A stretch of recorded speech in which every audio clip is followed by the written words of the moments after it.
Hoy En Día TV Highlight Show 2025.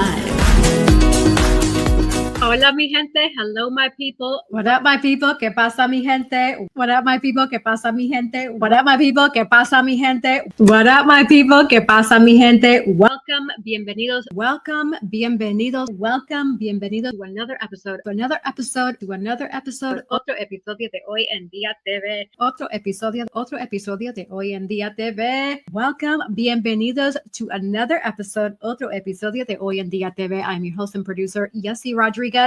Welcome and thank you for tuning in on this lovely, terrific Thursday. Yes. It is a beautiful day in the neighborhood, and we are so blessed to be here today because we have so much to be thankful for. And I will say that I'm truly thankful for my two amazing co-hosts. We have Nadean Barton, the entrepreneur author, and we have Dr. CC, the Actionist entrepreneur author. Yes. Welcome. Bienvenidos, ladies. How are you? Hola. How are you guys doing? You guys are looking lovely as always. So are you. Thank you. The Hoy En Día t-shirt that really, the colors really brings out the color of my eyes.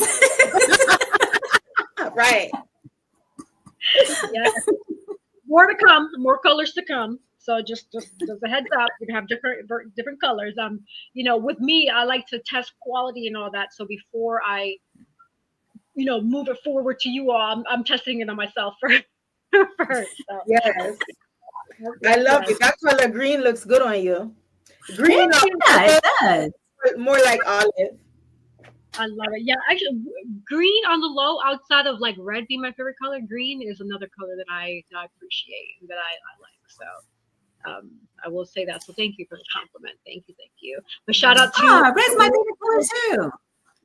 What green is? That's so cool. Red. It's my favorite. Oh, red? Oh, okay, good. Yeah. Oh, yeah, red. I love. Yeah.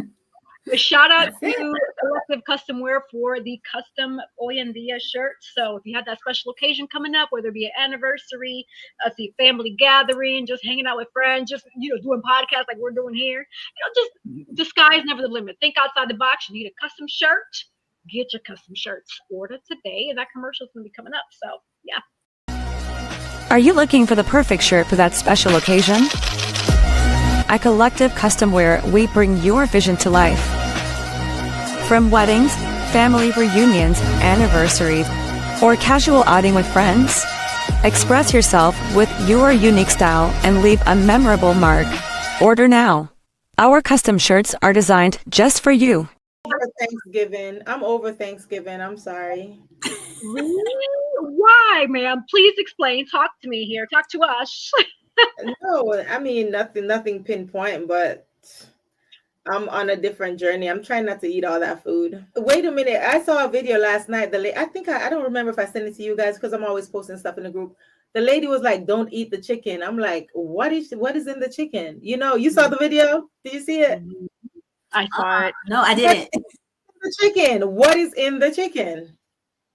So CC and for the viewers and listeners, pretty much she was sharing that she had God download.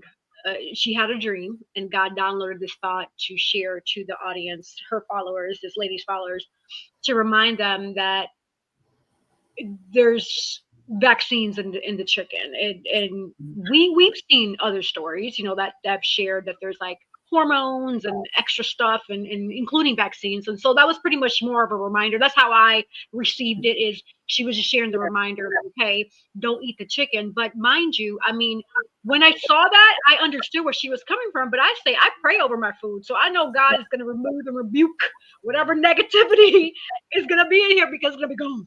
Right. And then in the comments I was reading too, people were saying, and if you notice that they say, food that usually goes spoil really quick, not going spoil anymore. Like people are saying that bread doesn't get moldy anymore. And I'm like, come to think about it, I'm like, I have bread in my pantry for like a minute because, I'll buy food and they just sit there. Oh my God, bless my heart. And it's so true. It would not go moldy. I promise you. It's all the preservatives that they put in to try to keep it, to make it last and all that. And so what I've been doing, and it's kind of a waste of money, but Publix is really amazing because they'll take your stuff back. So I've just been, sometimes I'll buy stuff and to see if it'll go bad. You know, because you kind of know when food's supposed to go bad. And if it's not going bad within that time frame, they'll take it back. Like you do a rainy day, or they'll just completely exchange it for you with that. But yeah, I make fresh bread and it'll go bad like super quick. Like it should go bad. If it's not going bad, it's not real food. And like, because I just bought some grapes. I'm like, is this happening to you all? And viewers, you guys let us know too. I'm shopping for grapes, right? There's no more seeded grapes. Everything is seedless. And I'm like, this is not real food. This is food that's been grown in the lab. Like, listen, the other day I bought some strawberries, and I'm kidding you not. I bought the strawberries. I was like, yes, nice, fresh strawberries. You see this little top right here? I don't know if you could see it. This little red top. Mm-hmm. The strawberries look nice and red and juicy. And I promise you not, it was the next day. Next time I'm gonna purposely go and buy strawberries, and I'm gonna record the date and the day after, whatever. The next day, the strawberries were, it was so red and it was faded going into white. I'm like, what the heck is this? Mm-hmm. They're spraying them. They're doing all of that stuff. Now, I don't wonder now, because my scientific brain is thinking, I'm wondering if people are in the store and they're feeling good and they're happy, I wonder if it decreases shoplifting. I wonder. Because you're not trying to be all sneaky, because you're just having a good time. People around you laughing and, high-fiving and all of that. So I wonder, right? You know what? We should ask Alex. I was going to say Tyrone. We should ask Alex, our AI. You were here last week when we introduced Alex. He's our No, what? Wait, he was not here last week. Here, let me find him. Where's Alex? We need to ask Alex. Okay, all right. Co-pilot is my best friend. I'm always talking to co-pilot. Oh, like, yes. I don't have anybody to talk to. Go talk to co-pilot, okay?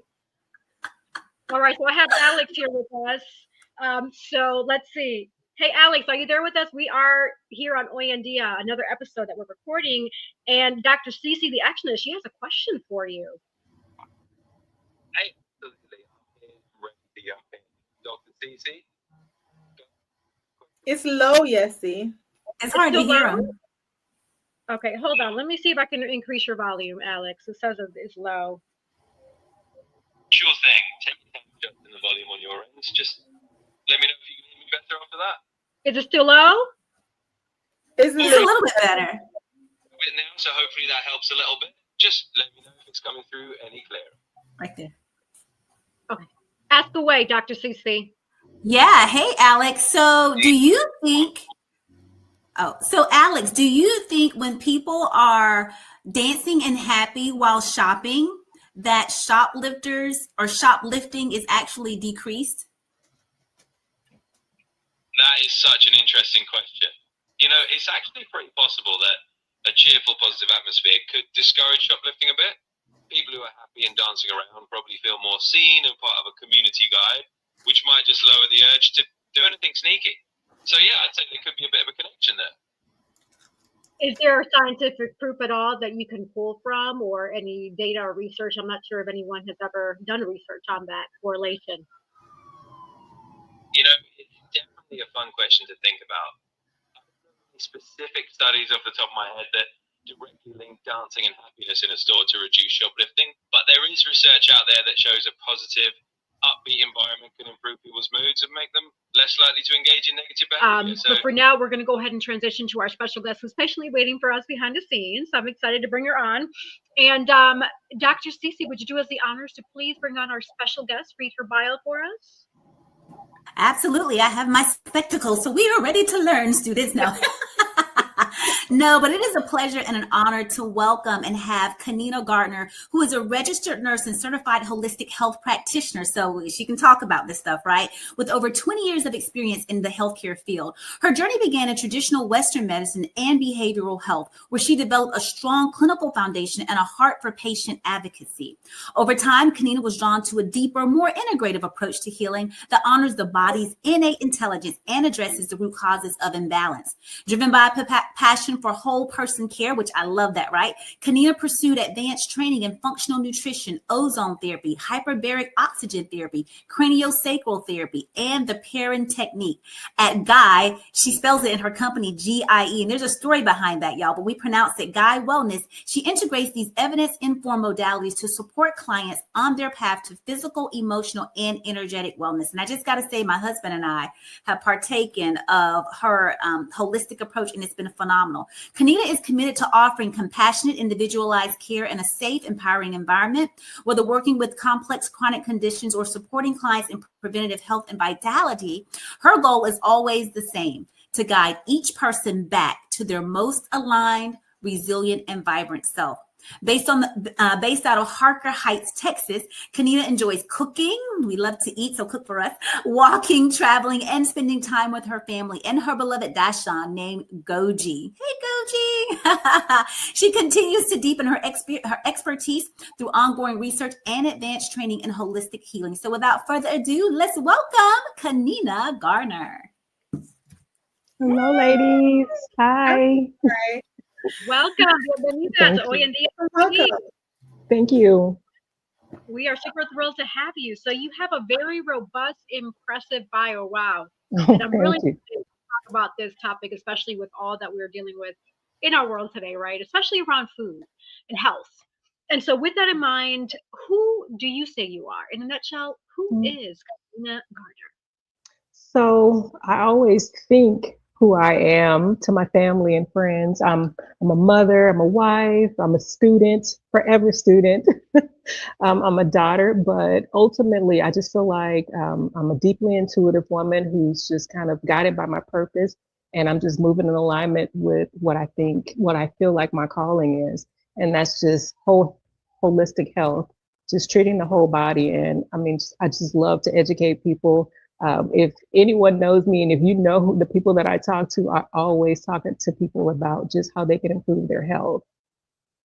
That's impressive. So I like to take it to the beginning. I want to know the foundation of what motivated you to start into this journey of holistic medicine. So do you remember what motivated you to say, hey, I want to start doing this. I want to help people.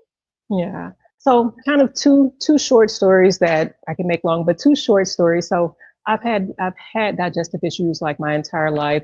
Just as a little girl, I just remember having so many digestive issues, and it followed me into my adulthood, and I was always just struggling with that. And I was super, super healthy, ate well, was very athletic. I ran, I was a bodybuilder, like I did all the things. So I've never taken medication at all, like just my whole life. Growing up with my grandma, she was very holistic back in the day already. Like she would send me to one of my friend's house to pick leaves off a tree, and she would boil them because she had diabetes, and she would use that for her blood sugar. So I was like, wow, that's crazy to me, but it worked. So in a nutshell, dealing with a lot of the digestive issues. And then later on in life, after being in the military for 11 years, I still struggle with some hormonal imbalances that I didn't even realize that was a thing, because I've gone to the doctors and everything, and they could never really truly tell me what was going on with my digestive issues, the hormonal imbalances. So that brought me to moving to Korea with my family. My husband was stationed there, and we were living in a water damaged house, and I didn't realize that the house had mold or water damage, and that really just kind of plummeted my health. And I went from running 10 miles a day, lifting weights all the time, looking way younger than I actually was. Everybody thought me and my daughter were sisters, and she was still in high school, to barely being able to walk. Like I couldn't function, I couldn't think.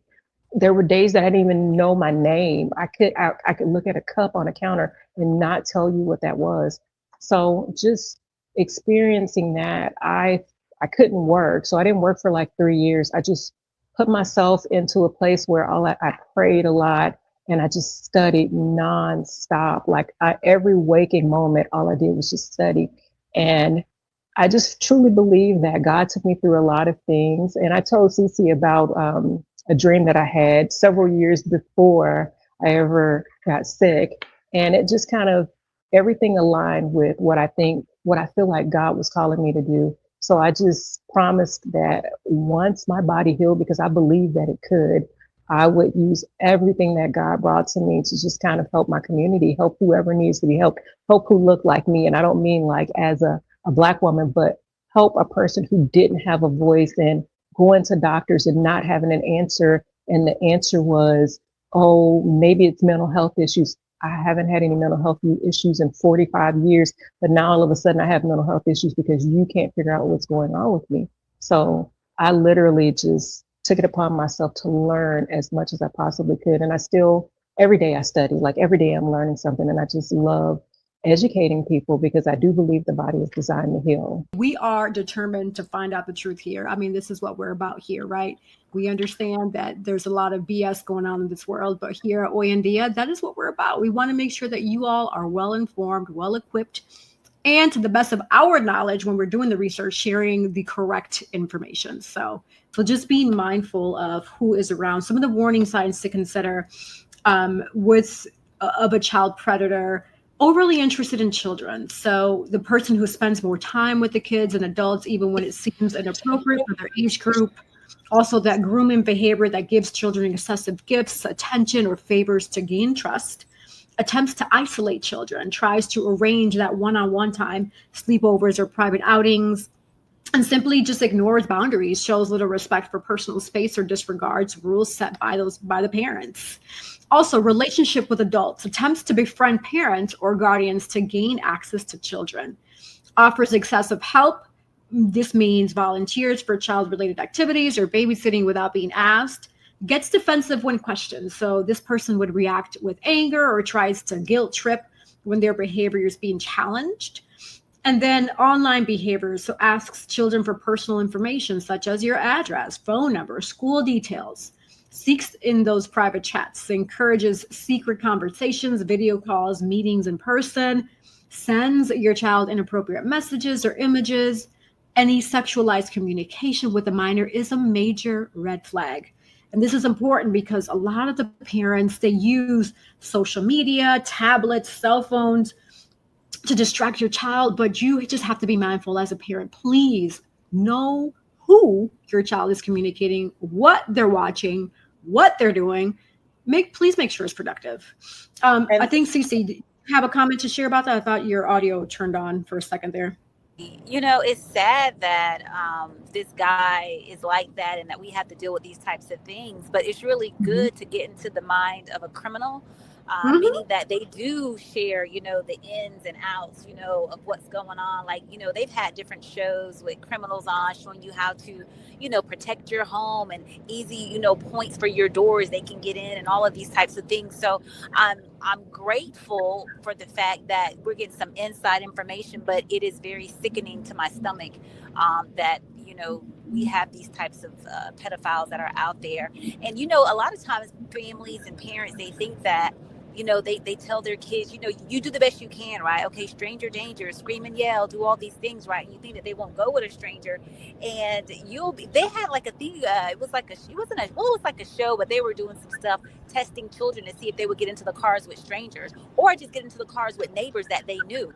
You know what I'm saying? And even though the parents had like told them, don't do this, don't do that, they thought that their kids were good.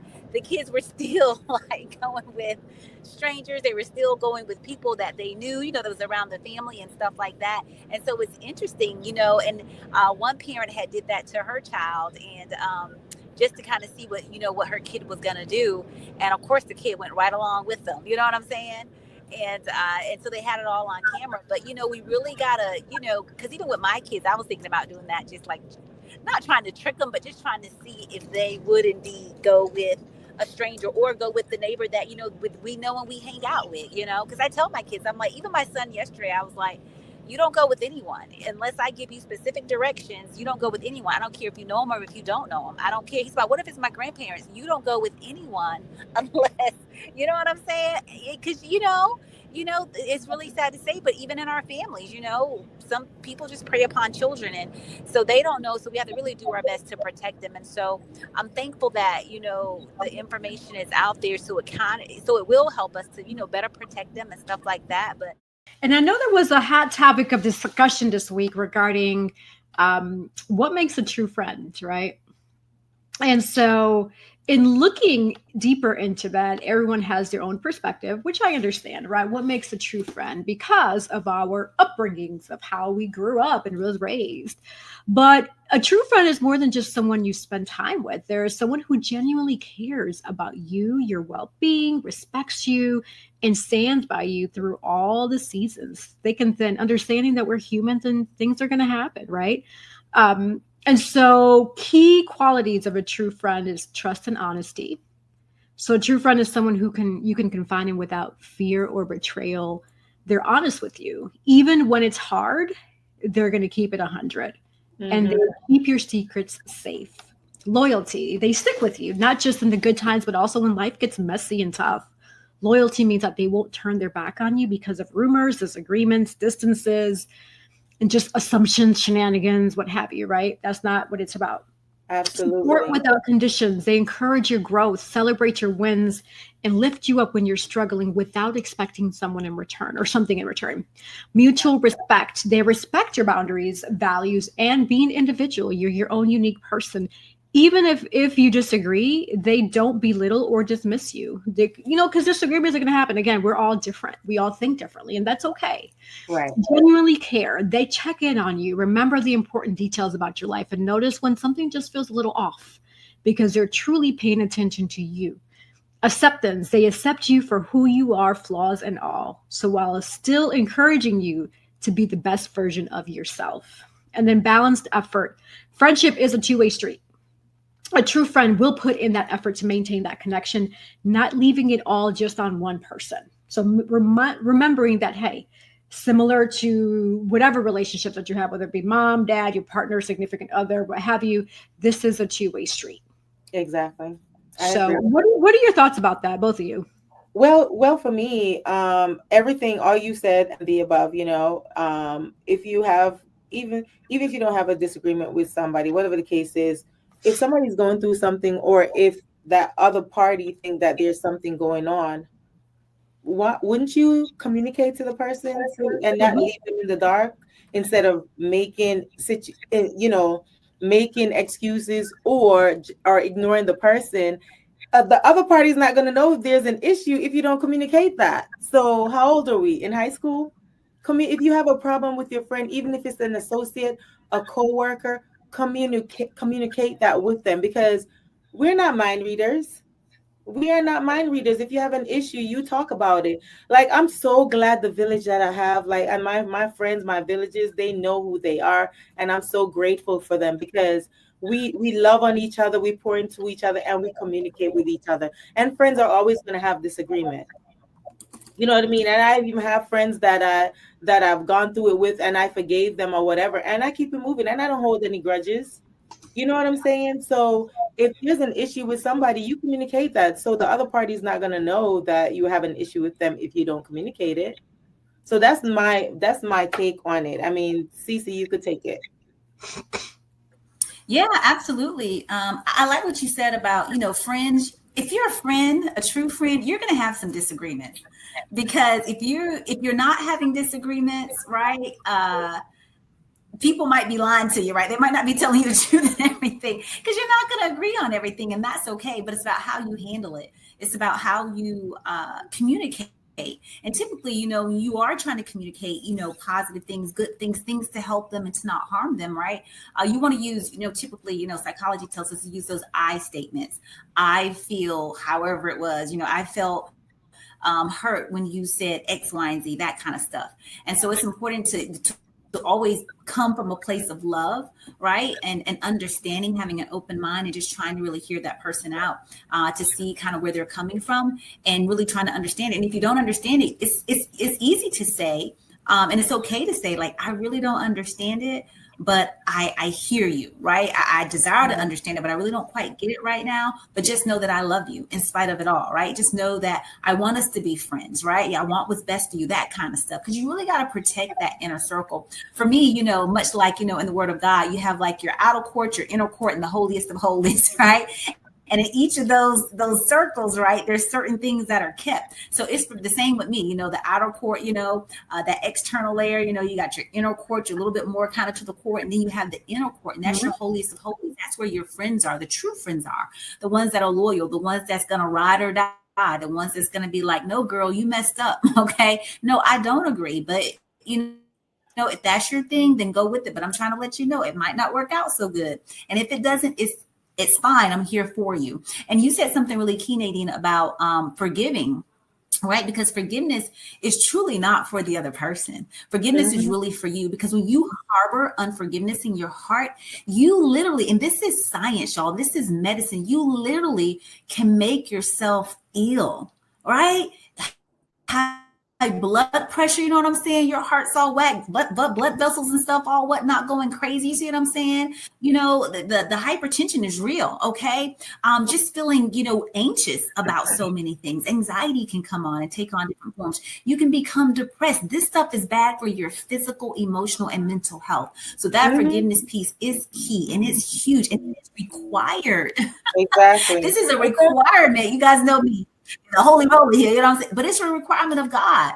It really, really is. And I know it's very smart. God told us that we needed to forgive before he would even forgive us, because he knows how paramount and how important that thing is. Because that unforgiveness, man, it will grow bitterness and roots in your heart that you just will have a difficult time getting over. Bitterness and jealousy and envy, all of this stuff comes from unforgiveness. You know what I'm saying? Mm-hmm. And you'll end up doing things, hurting people, and be like, well, I didn't mean it, but I think you did though, because there's unforgiveness. And now all the other things are coming up, and now you're acting on all those other negative things. So it's important for the communications, and you definitely got to decide whether or not if the friendship is even worthwhile. You know what I'm saying? Yes, he was saying earlier about acquaintances, associates, and then, friends that, that enter that out of that whole easy. Exactly. But here's the thing, sis. What if there were no disagreement? What if there were no disagreement, no fighting, like everything, we're cool. We buddy. We talk daily. No disagreement at all. Like some people just don't know the core competencies of being a true friend. And maybe they're not used to somebody being a real friend with them, so they don't know how to handle that. That's right. Because I agree with you, Nadine. I feel like because a lot of people are not accustomed or used to that, because so much in society has changed and will continue to change, is not in their norm. The majority of the people that's not in their norm. So they really may not even know how to identify a true friend when it smacks them right in the face, right? Listen. Everybody knows Cece could attest. Cece and I have been friends since God created Adam and Eve. Okay. We've been friends since 96, 97, honey. And and of course we may have had little disagreement, whatever the case is, but we talk about it. We listen. We never fight with each other. And I've had friends that we don't talk for weeks because we know they're busy. We know they have lives, and they know that I'm not ignoring them. And we pick up our conversation like the last conversation we just had. So people just need to understand that people are busy. People have things going on in their lives. It's not, revolving around you. So you have to understand if you and somebody you're talking every day, and then they don't answer the phone or whatever. Okay, maybe that person is busy. What if that person was in an accident? You can't just jump to conclusions. Lovelies, we can definitely continue on this conversation at a different episode because we have our special guest who has logged in. Yay. And she has been patiently waiting for us for 10 minutes. So I'm excited. So if we're ready, then we can transition over to our special guest. So with over 6 years dominating the modeling scene and 16 years shaping minds as an educator and a coach, our special guest has built a career that commands attention.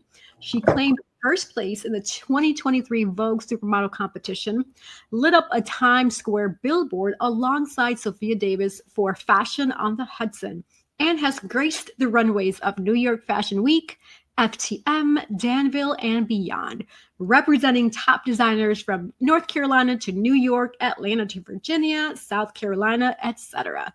Her stunning portfolio includes 50-plus magazine features, cover appearances, and international recognition. But beyond the lights and camera, our special guest is passionate about empowering the next generation of talent, teaching runway, posing, brand ambassadorship, and the business of fashion, paying for the mentorship that once shaped her journey. So without further ado, we're going to welcome our special guest, Zoe Walker. Welcome to Hoy En Día TV.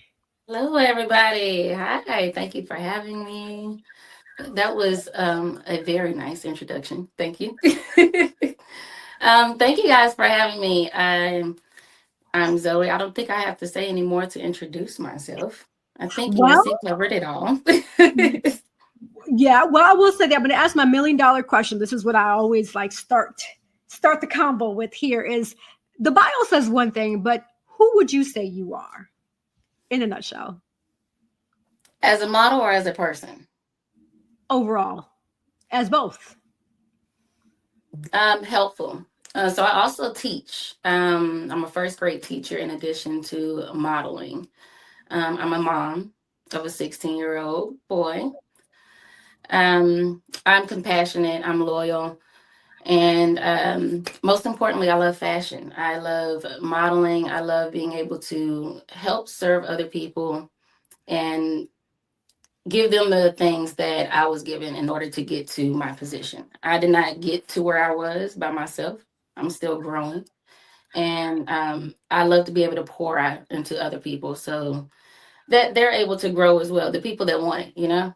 And so that's my biggest, I think, helpful overall in a nutshell is Zoe. The trying to fix things. You know, how can I make things better? The pursuit of excellence. A saying that I also go by is that peace is in your feet. You have the power to walk away from or towards whatever does or does not serve your peace. And that's me. Peace.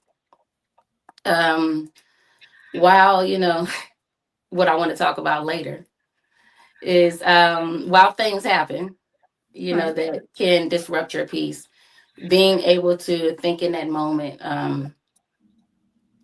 when you're thinking about what to do next, is will this serve my peace? Is this something that I need to move forward with and walk towards, or is it something that I need to walk away from because it will not serve my peace? So, yeah, a little bit of Zoe. I know recently you and your son experienced something sad and traumatic that really affected you. And I can tell based on just the video that you shared on social media. So let's pivot over to that. And if you can share some more details about that, because this is an awareness that we need to not only bring on here, but remind others that this still exists. And we have to be able to identify and what to do if you encounter or find yourself in a situation like this. Yes, absolutely. So Julian, my 16-year-old son, he was riding on the trail, the public trail in Durham, and with his guitar on his back. He went off of the trail to go in a neighborhood that was pretty much right beside our neighborhood. It was a 3-minute drive, so you could throw a rock over there. And he's just riding in the cul-de-sac and using the hill. He's being a kid. And this white lady follows him, starts following him in her car. And then eventually she pulls up beside him and she says, can I help you find something? And my son said, no, I'm good. And then she just stayed there. She didn't leave. And to where he felt uncomfortable. And so he just started to ride off on his bike. And then she started to tell him. She's following him, almost like she is ushering him out of the neighborhood, out of the public neighborhood.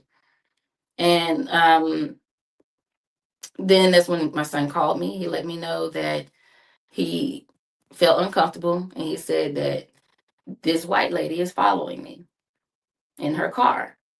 And so I immediately grabbed my keys and got in the car and looked at his location and stuff. And I told him, I said, well, where exactly are you? Like as far as his surroundings. And he said that he was still like by the trail, so he couldn't see the name of his street. So I told him just move up more closer to the shopping center area and just move off to the side and wait for me. And he said, Mom, she backed up in the driveway and now she's recording me. And so she's sitting there recording my son, who's just sitting on the side of the road on his bike with his guitar on his back, wearing a shirt that says TMLA mentoring. In the back says, I make smart choices because I have a mentor. And she was so busy focused on Julian and recording him that she didn't notice that I had pulled up right in front of her and blocked her in that driveway. And I got out now. I was not as mad as I was. I already know that I'm not about to approach it on any type of physical type of stuff. You know, you still wrong and you're going to hear me. But I'm not going to be physical because that's the last thing my son needs to see is I called mama for help and now she out in cuffs, handcuffs. And or anything. Like, we don't want anything negative outside of what already happened. We don't want it to end in a negative way. And so when I walked up to her and she rolled down her window. And I said, that's my son. Why are you following and recording my 16-year-old Black son? And she said, well, he was in the neighborhood. I said, was he bothering anybody in this public neighborhood? Well, was he bothering anybody?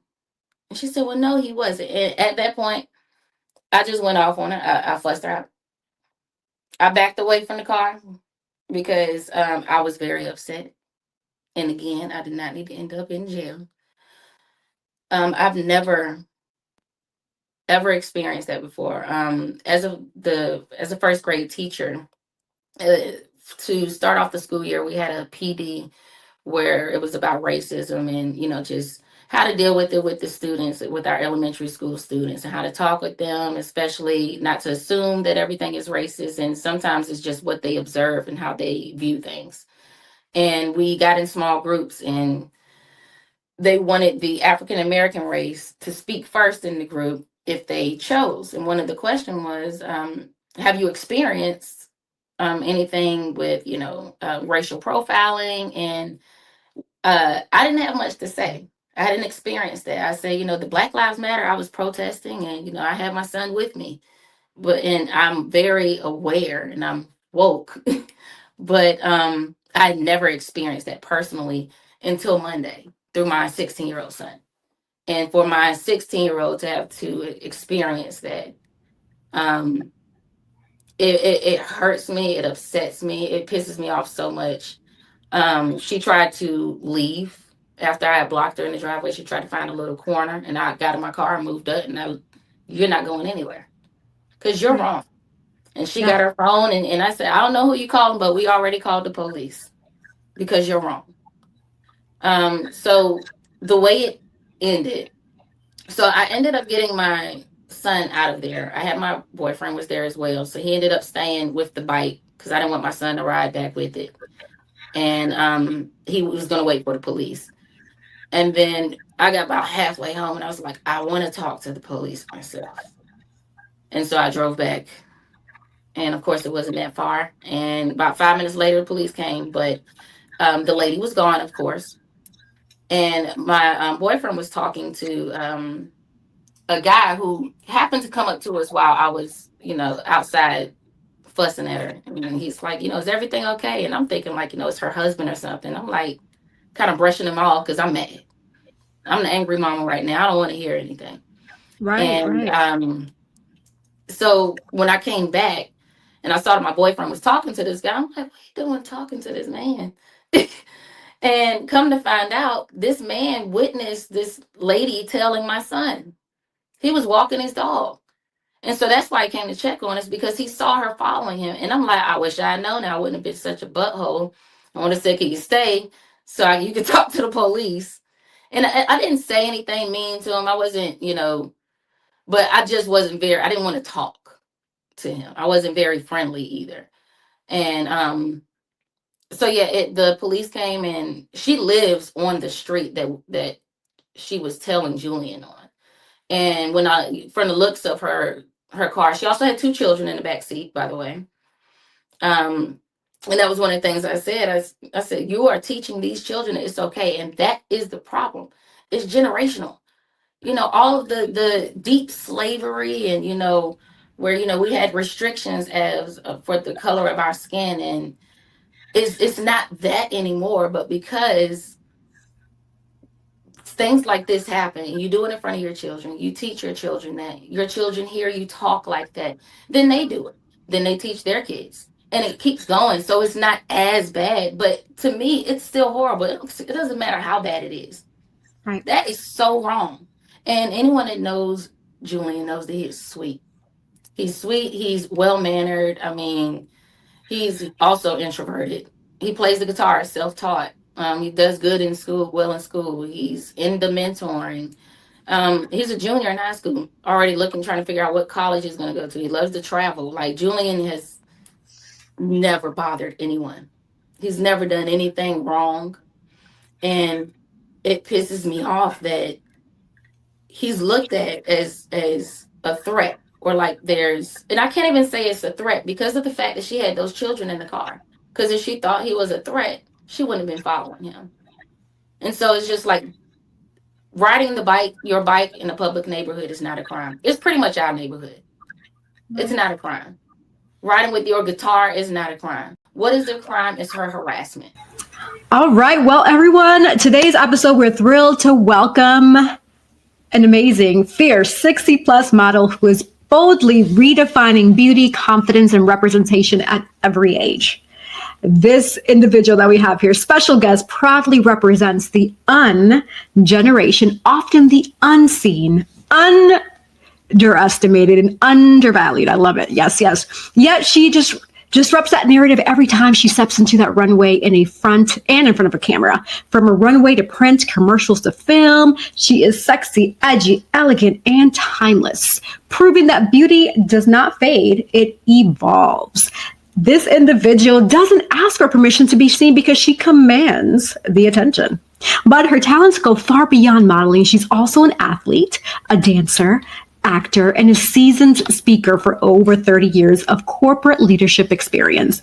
Whether she's running marathons, performing on stage, or inspiring through her words, our special guest embodies the truth that there are no limits when passion meets purpose.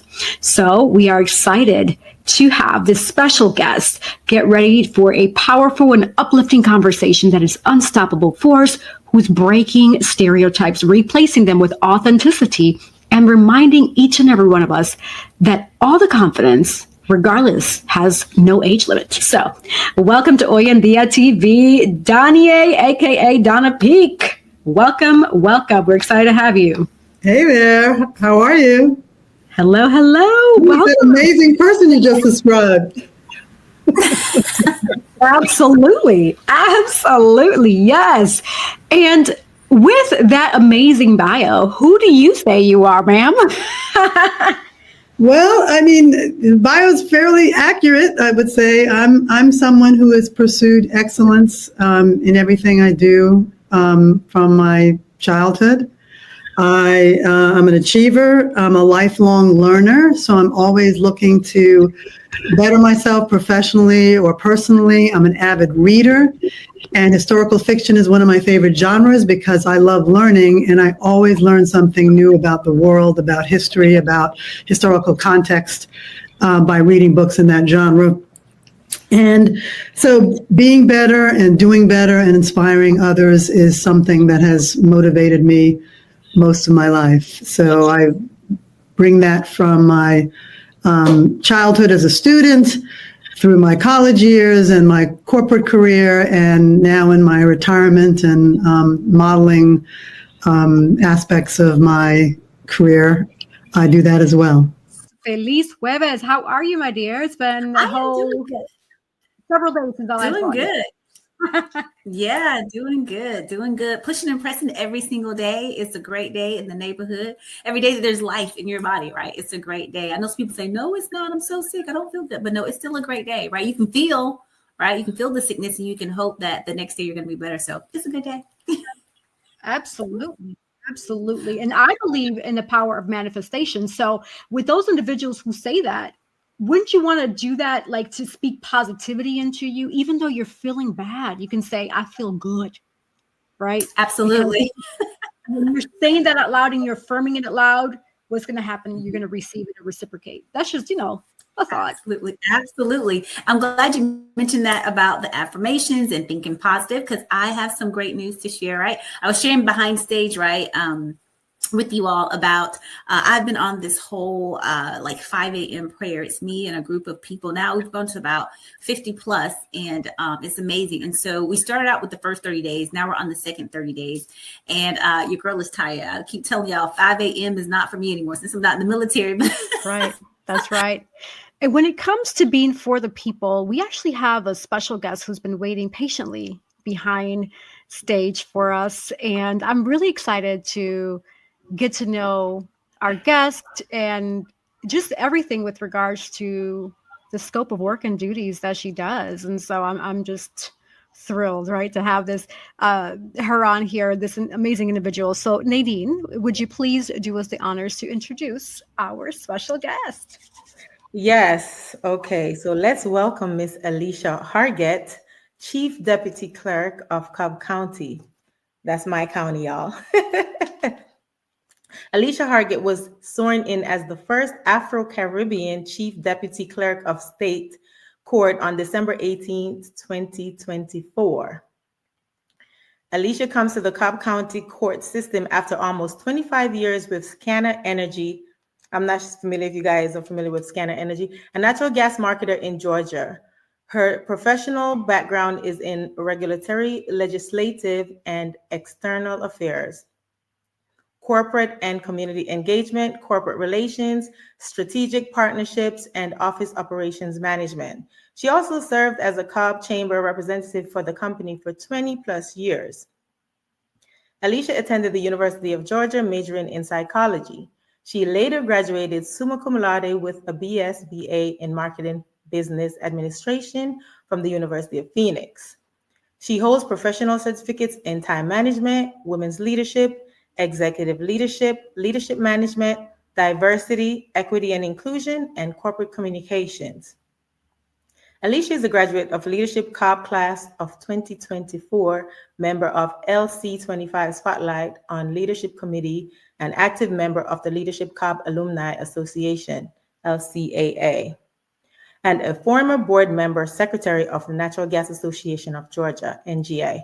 She currently serves on the executive board of directors for Life Safe Resources, Must Ministries, and American Association of Blacks in Energy's AABE Atlanta chapter as the second vice president. Alicia is a graduate of Wheeler High School and is a mentor who has volunteered at several schools in the Wheeler High School high cluster area. She's an active member of Delta Sigma Theta Sorority, Inc., and serves as the chair of International Awareness and Involvement, IAI, committee, and as a Gem Pal in the Delta Gems Educational Development Program. Alicia is also a notary public and CPR certified.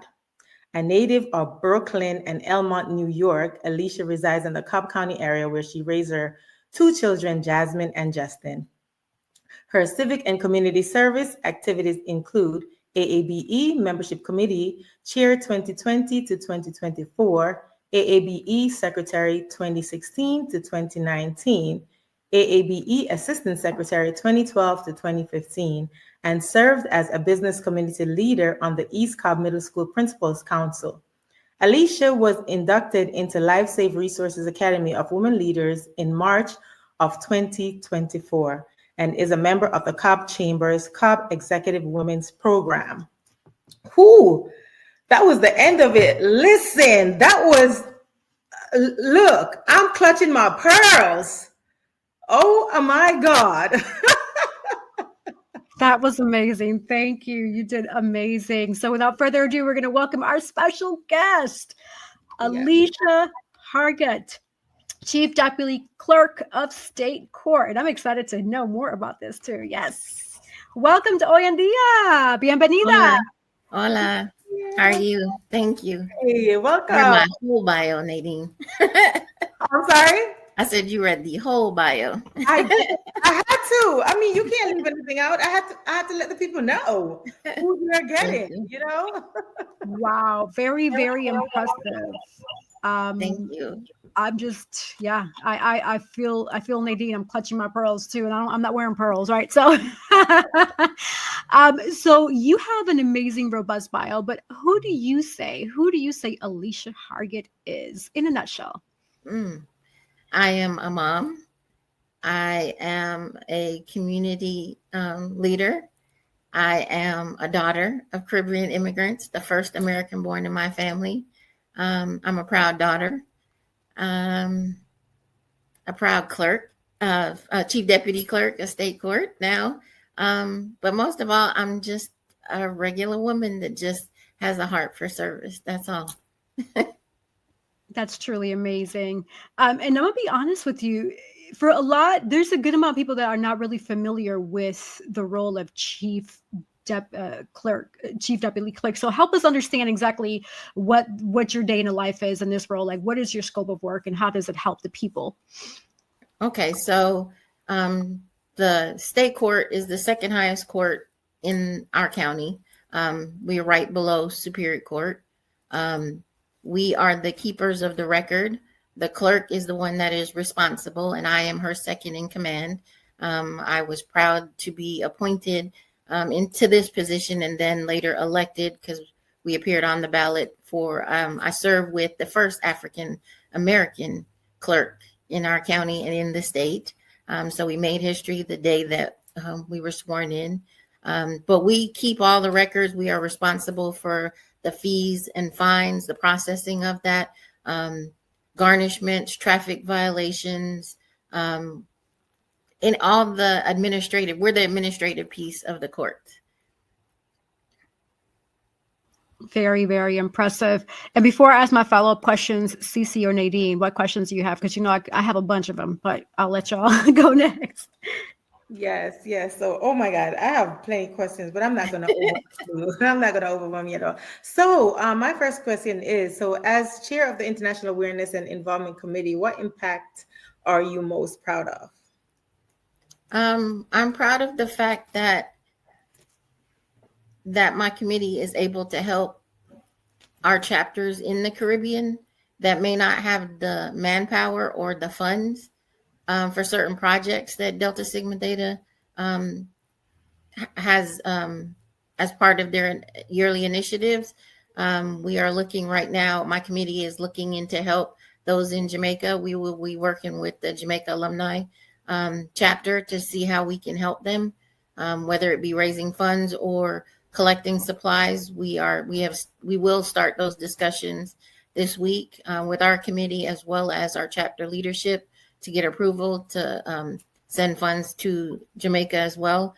But mostly it's to support the chapters that are not in the continental U.S.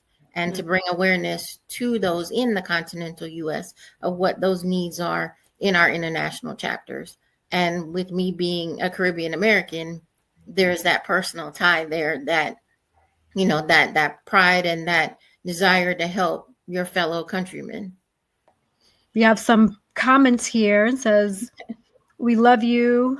Congratulations again. You're amazing. You're amazing, sis. God will continue to shine his light on you. Love you." Oh, that's beautiful.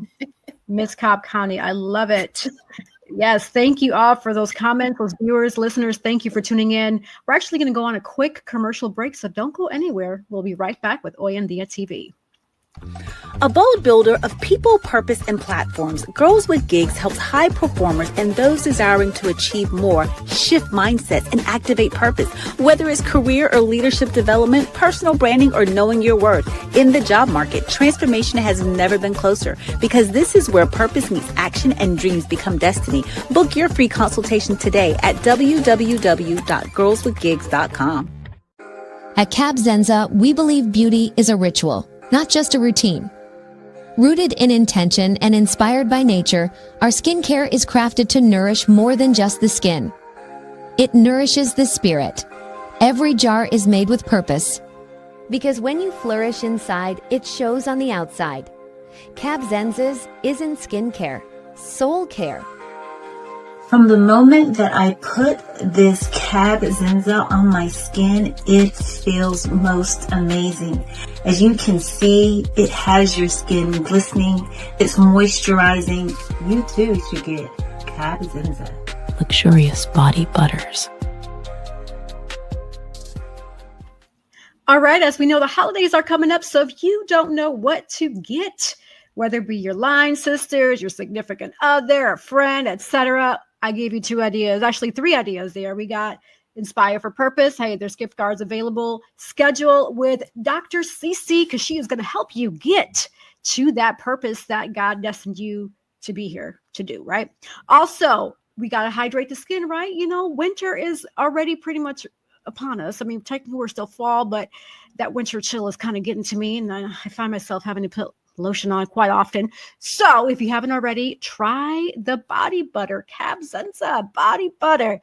Hey, got to nourish the skin because it's the largest organ in the body. You don't want to be walking around ashy. I know I don't. I don't know about y'all. Anywho. Right. But when you do get up and you do get dressed and, you know, you do your hair, you do feel so much better. It's like, you know, when you've been in bed all day or if you've been sick, you know, and you're just kind of laying in bed, you're just like, I just want to get up and feel better. Sometimes taking that hot shower, you just feel so renewed, so re-energized. So it is something to getting up, to looking good, because when you look good, you feel good, you know, and so it kind of goes mind, body, and spirit, right? So I like what you see in the mirror, you know what I'm saying?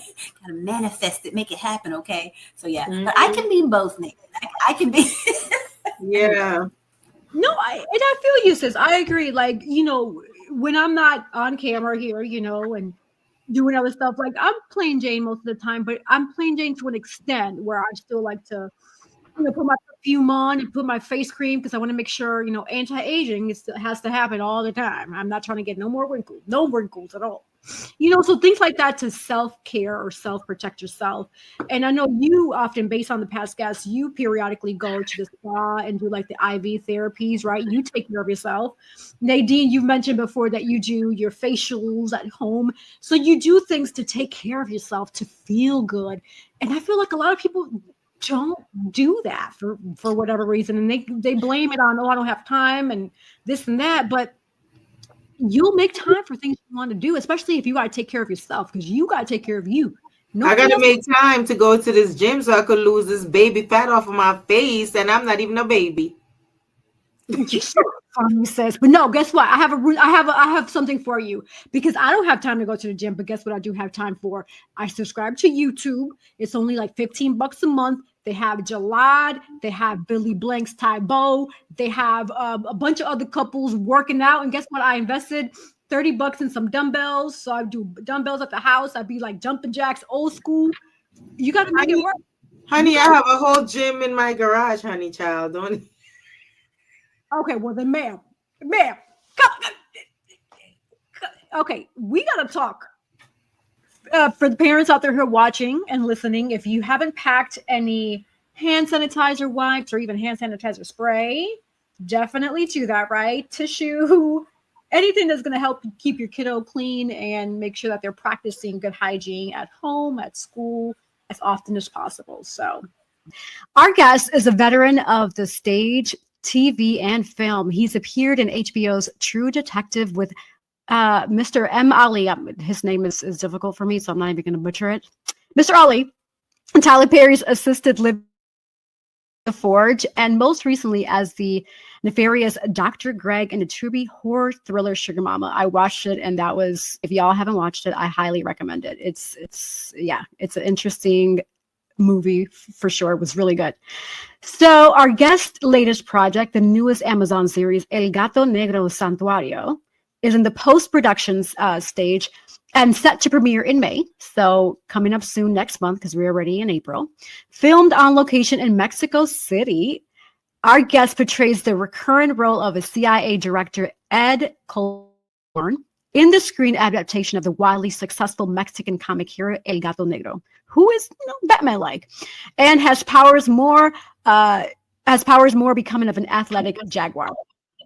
El Gato is an urban legend, but has returned and has become embroiled within today's cartel, border, and immigration crisis. So that's going to be interesting. I want to know more about that. So our guest is married to his beautiful wife, Danielle. and they share their one son, Jaden. When he's not performing, our guest serves as a fire lieutenant in the Raleigh Fire Department in Raleigh, North Carolina. And he admits that dividing his time between his family, acting, and career as a firefighter has become a bit, it can be a little overwhelming. But he labels his life as one big hustle, and he continues to do that, which is amazing. So without further ado, welcome to Hoy En Día TV, our special guest, Joseph Curtis Calander. Yes. Welcome. Yes. Tell us about these push-ups here. Is that true? I'm sorry, I was doing my push-ups within about a minute before I came up, so I went a little swole. Because if I could remember 37 push-ups in the Navy, that's put you on probationary period. So I was like the 25 for just the firefighters. Okay, but no shade. I wasn't throwing any shade. Hold on, Nadine. You're already throwing shade because you're from the Navy. I'm a Marine. Oh, okay. So, I didn't know that. Okay. So we can talk about push-ups all day. And let me tell you this about the span of the strength and agility test is what it's called. They have to make it viable for everyone, for civilian background, for women, for men, for LGBTQ, for all of the mixes that come in nowadays. So everyone doesn't have a military background. Everyone doesn't have a physical fitness background that comes into firefighting. Matter of fact, a lot of people are coming in as they were teachers, they were college professors, they were, various backgrounds. Some used to work for SAS and computer companies in the Triangle. And they now really try their hand at an adventurous life as being a firefighter. So you have different backgrounds. So you have to have a certain span for everyone. 25 push-ups within 2 minutes is something that they feel like the average citizen can do. Right. They know that someone with a military background or a physical background can dust it. And so it has to be made possible for everyone. So I know I read in your amazing bio, and it paints the description of your background, but this is the $1 million question I usually like to start the conversation is, who would you say you are? Who would you say Joseph Curtis Calander is?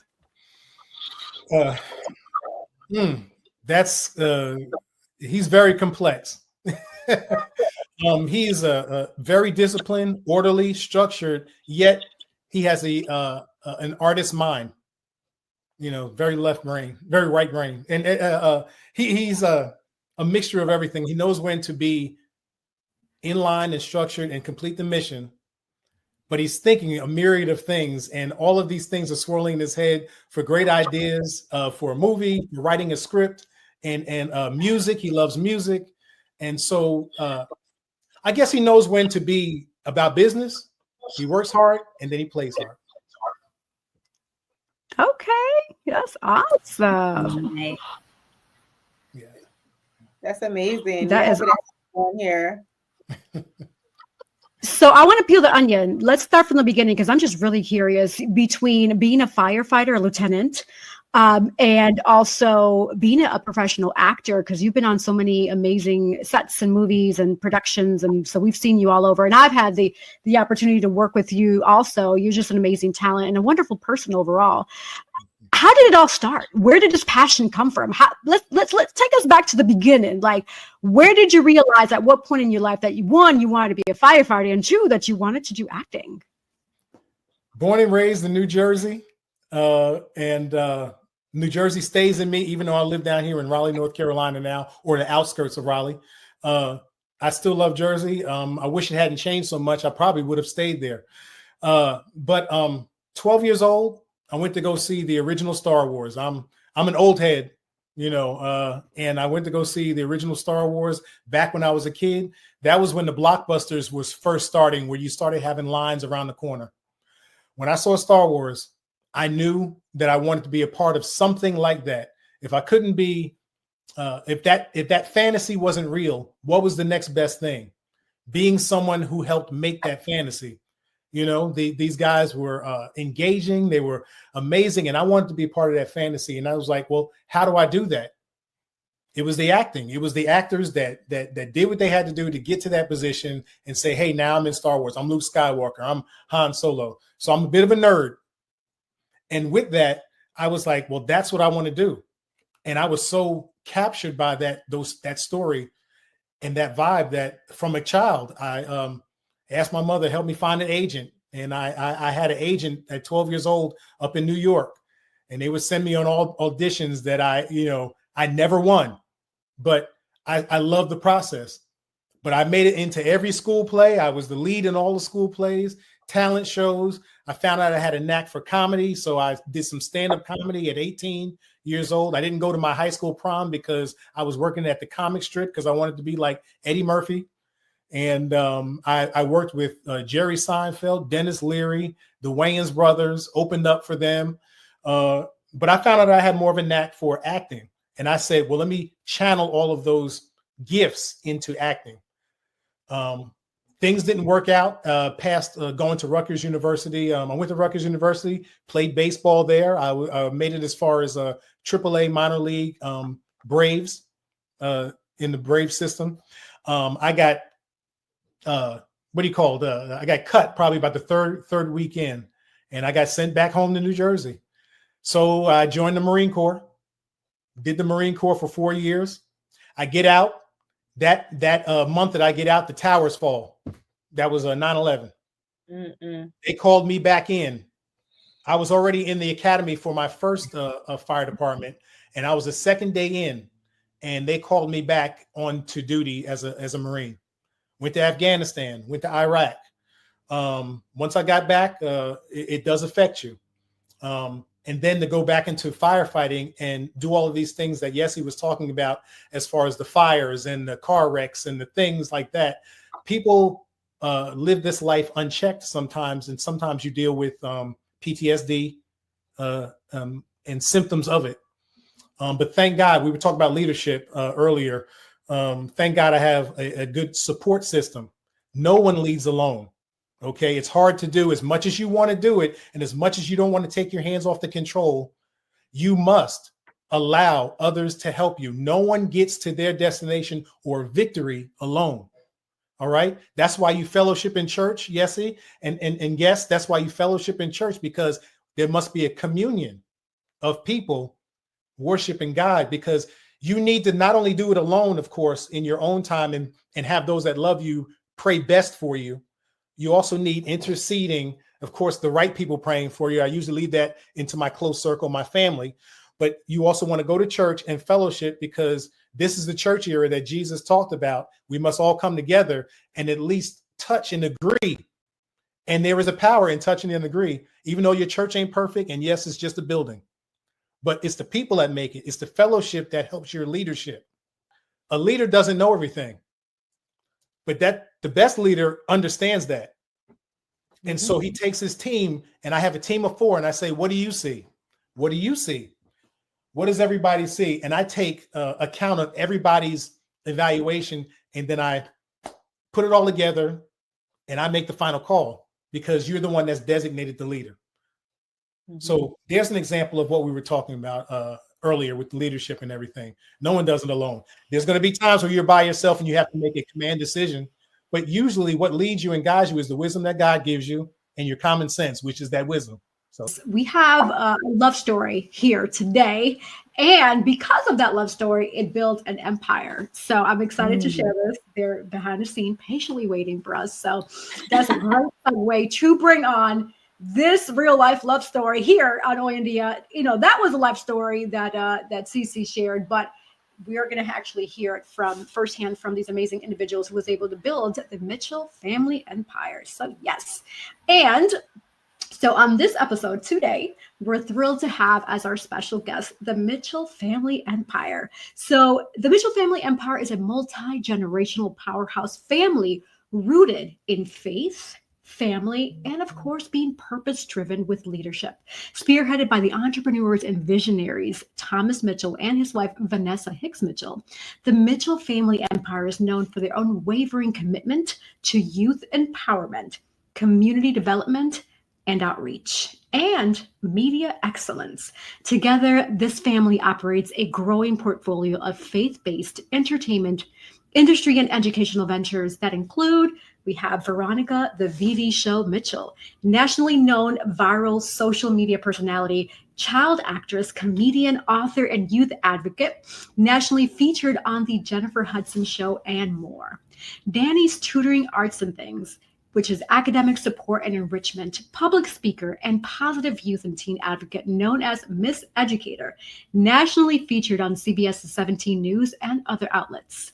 TPG, Talent and Purpose Consulting Firm, which is entertainment, brand image, and business consulting.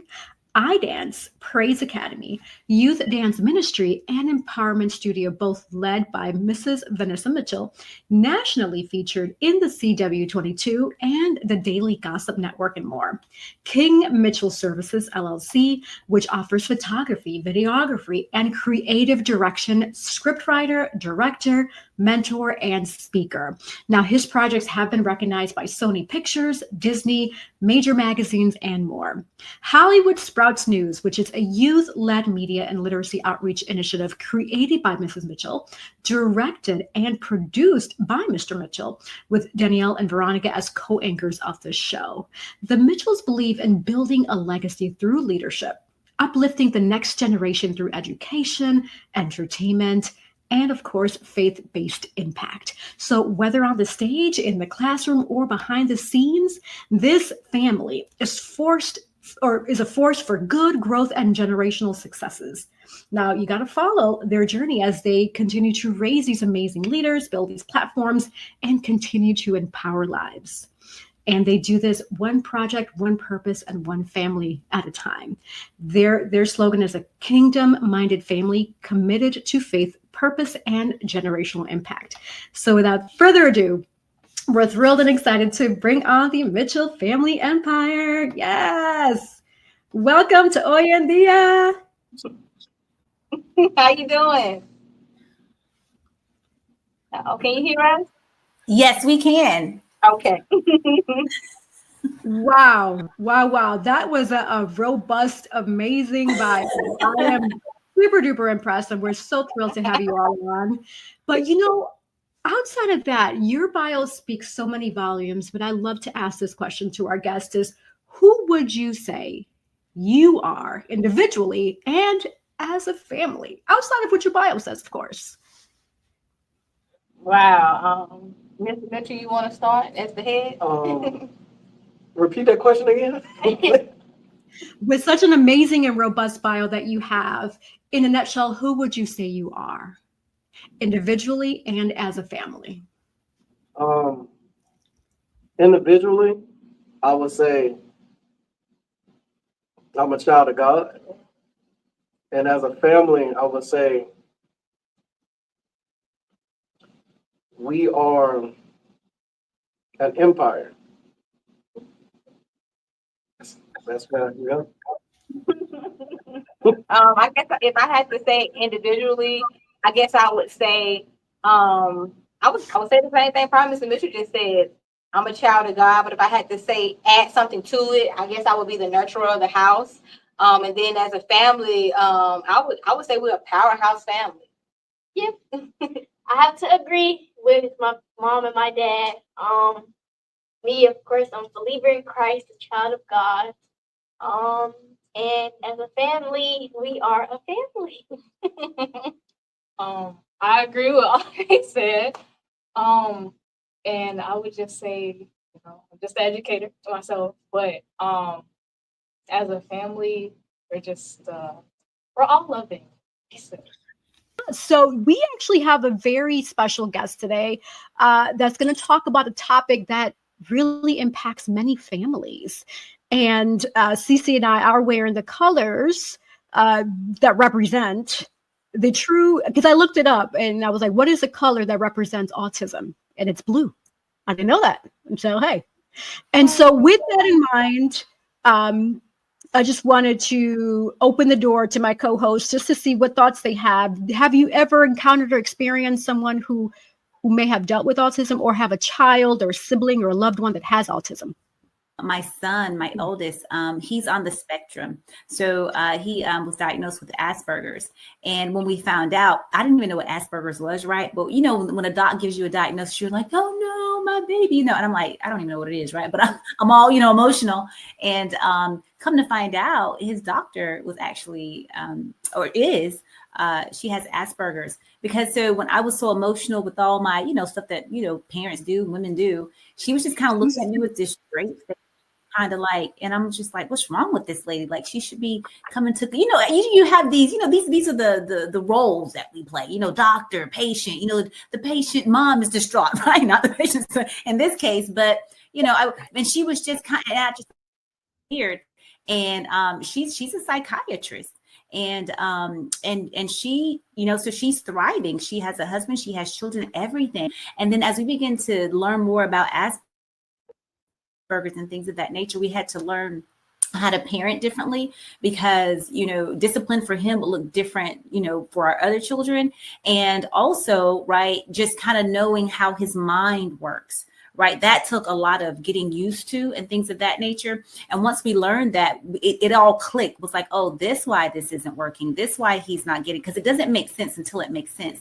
And then knowing about all the great people, you know, that has, you know, contributed to American culture and also universal cultures, because there's so many different people that we didn't even know that are inventors and scientists and doctors and all of these things, very prestigious individuals. And they too had Asperger's. And so he's very high functioning, can pretty much live a normal life. But what I learned, like, it doesn't make sense to them until it makes sense to them, if that makes sense. That was a lot of making sense, y'all. Okay.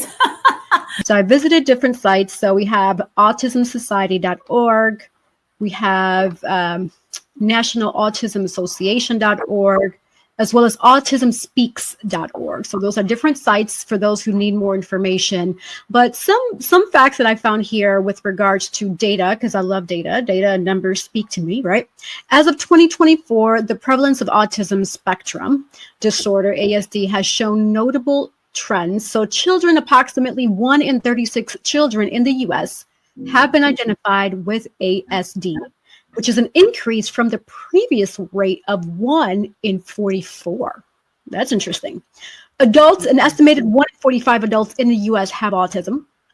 Gender disparity, ASD is nearly 4 times more common among boys than among girls. Racial and ethnic groups. Autism prevalence varies among different racial and ethnic groups in the US.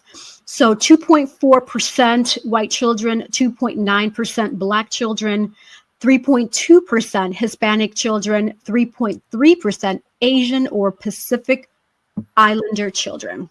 Now, diagnosis by age. So while the autism can reliably diagnose, typically it gets diagnosed around age 2, the average age of a diagnosis in the US has been around 5 years. And from a global perspective, 1 in 100 children have been diagnosed with autism. And this is data as of 2024. Now, just to keep in mind, when we hear the word spectrum, because I was recently introduced with the word spectrum as of last year when we had an actual guest who was diagnosed at an early age with autism, and he shared his story about how he can live day to day. And he was actually given the key to the city because of so much powerful motivational work that he was doing for his city where he lived at.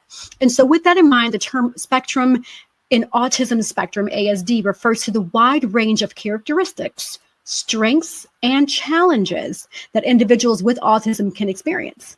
Now, autism affects people differently with varying degrees of severities in areas such as social interaction, behavioral patterns, and sensory sensitivities.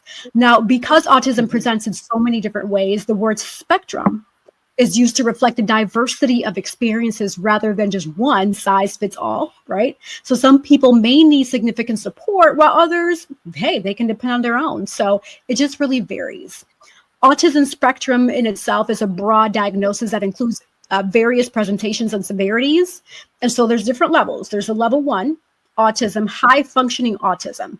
previously called Asperger's syndrome, similar to what Cece just shared with us, that's now apparently called a level 1 autism. Good to know. I just found that out right now.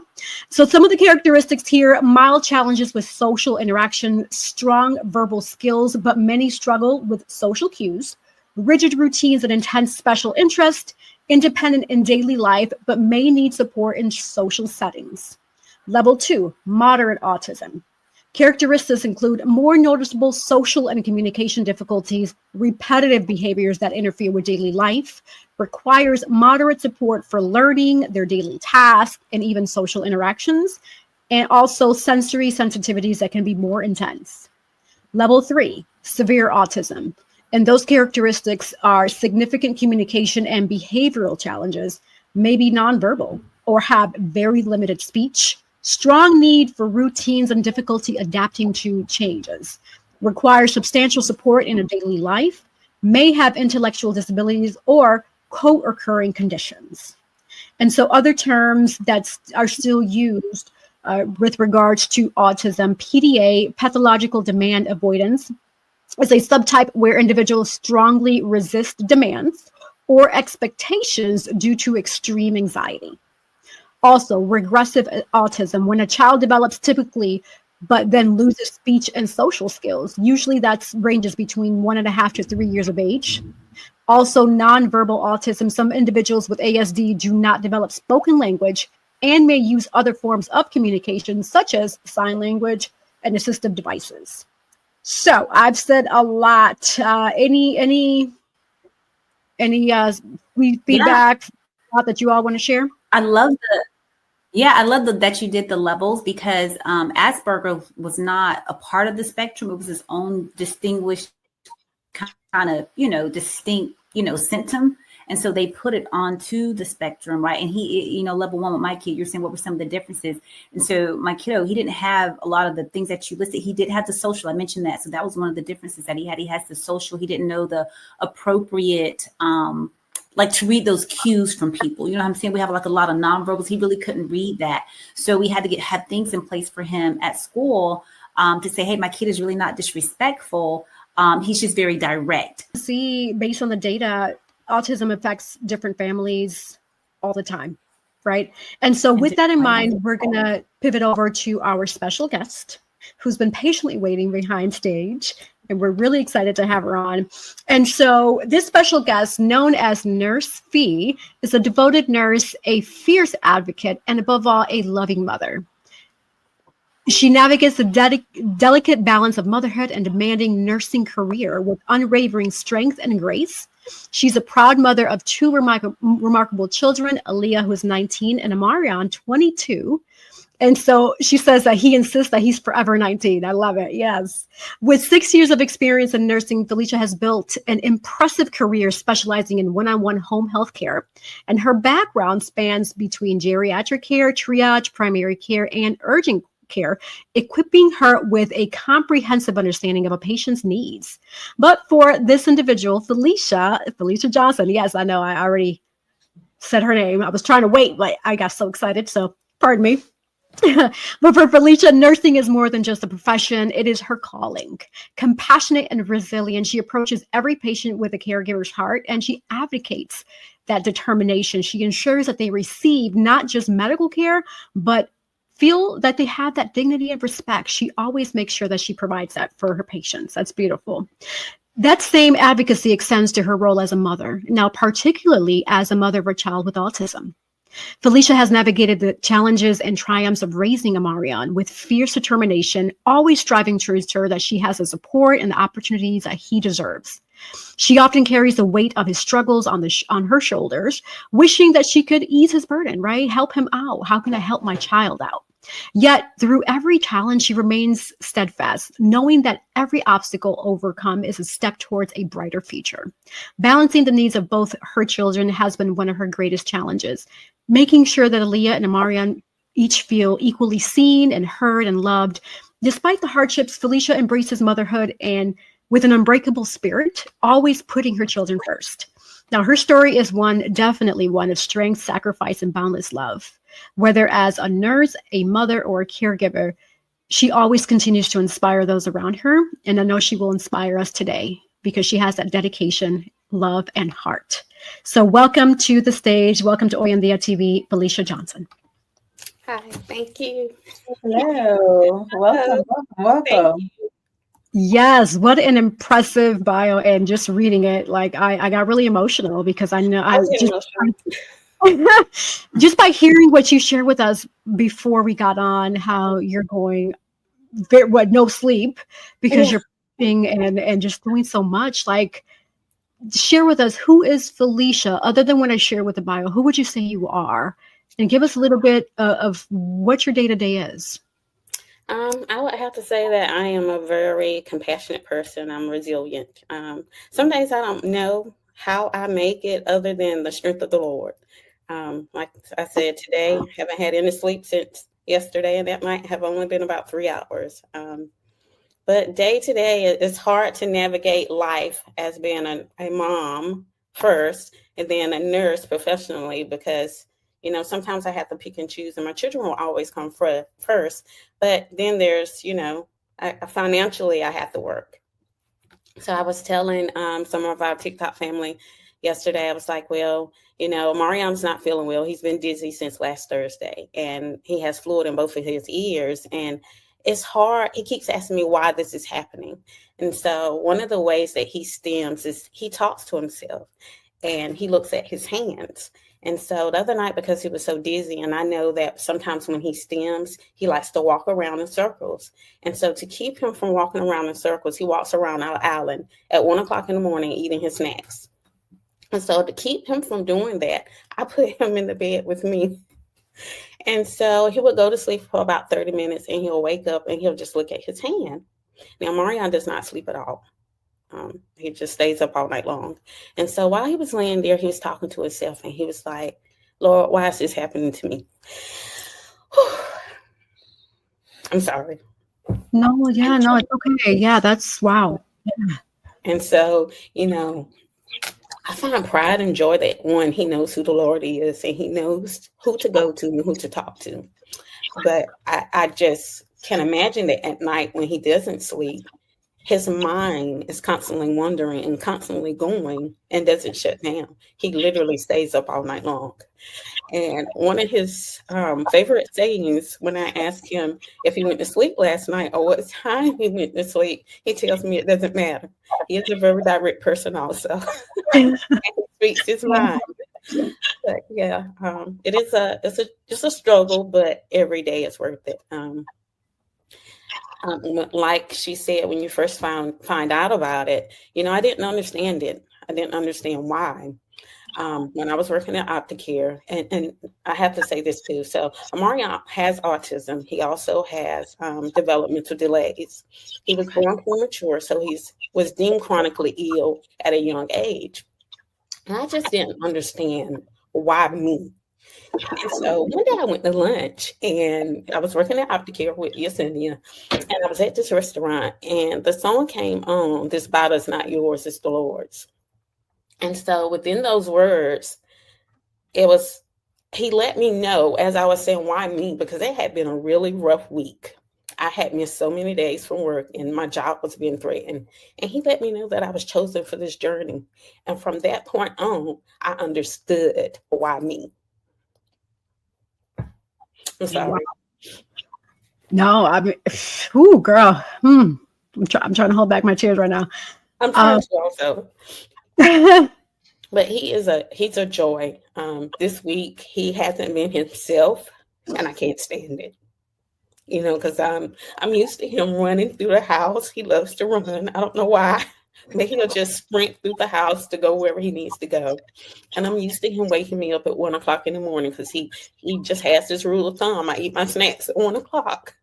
And so he gets up every night at 1 o'clock, and I'm his crop squeak. Crop squeaking this week.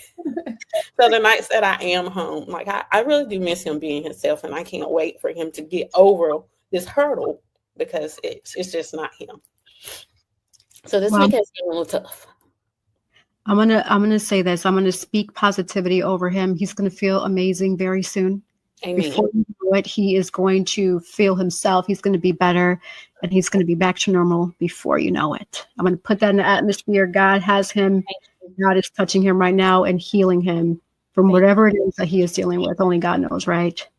Right. And so, with that in mind, you being a parent and going back to 2008 when you and I worked together, and then finding out the diagnosis and your child dealing with all of this. At that point, it sounds like you felt lost, confused. Why me? How did you push forward? What resources did you look for, or what was your road at that point to get to where we are today?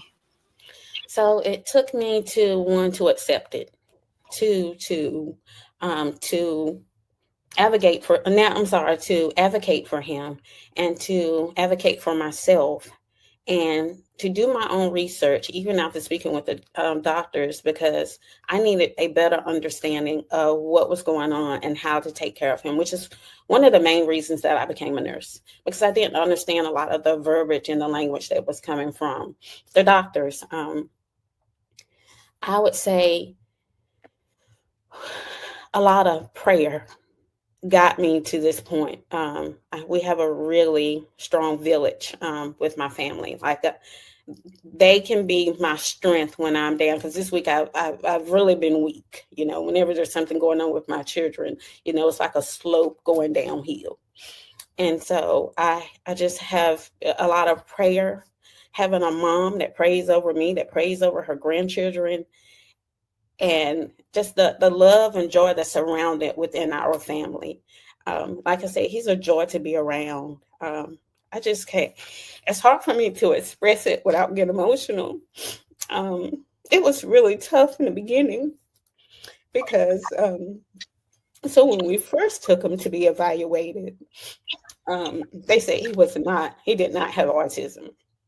But they did tell me that he would never use the right side of his body and that his trunk was really large. And so they told me to never expect him to walk. But my baby is walking today. He started walking at 24 months. Now, before, he never crawled. He would get around on his head like this. And that's when they let me know he would never walk. And that was a bit hard to accept. But like I said, at 24 months, he stood up and he took off walking. There was a point where we were not sure if he would be able to speak. But he said his first words 3 days after my father passed. And he's been talking nonstop ever since. 3 days after my dad passed, he called out for him and he said, "Papa." And before my dad passed, he would always try to get him to call his name and he would never say it. But after Papa was gone, he started calling him.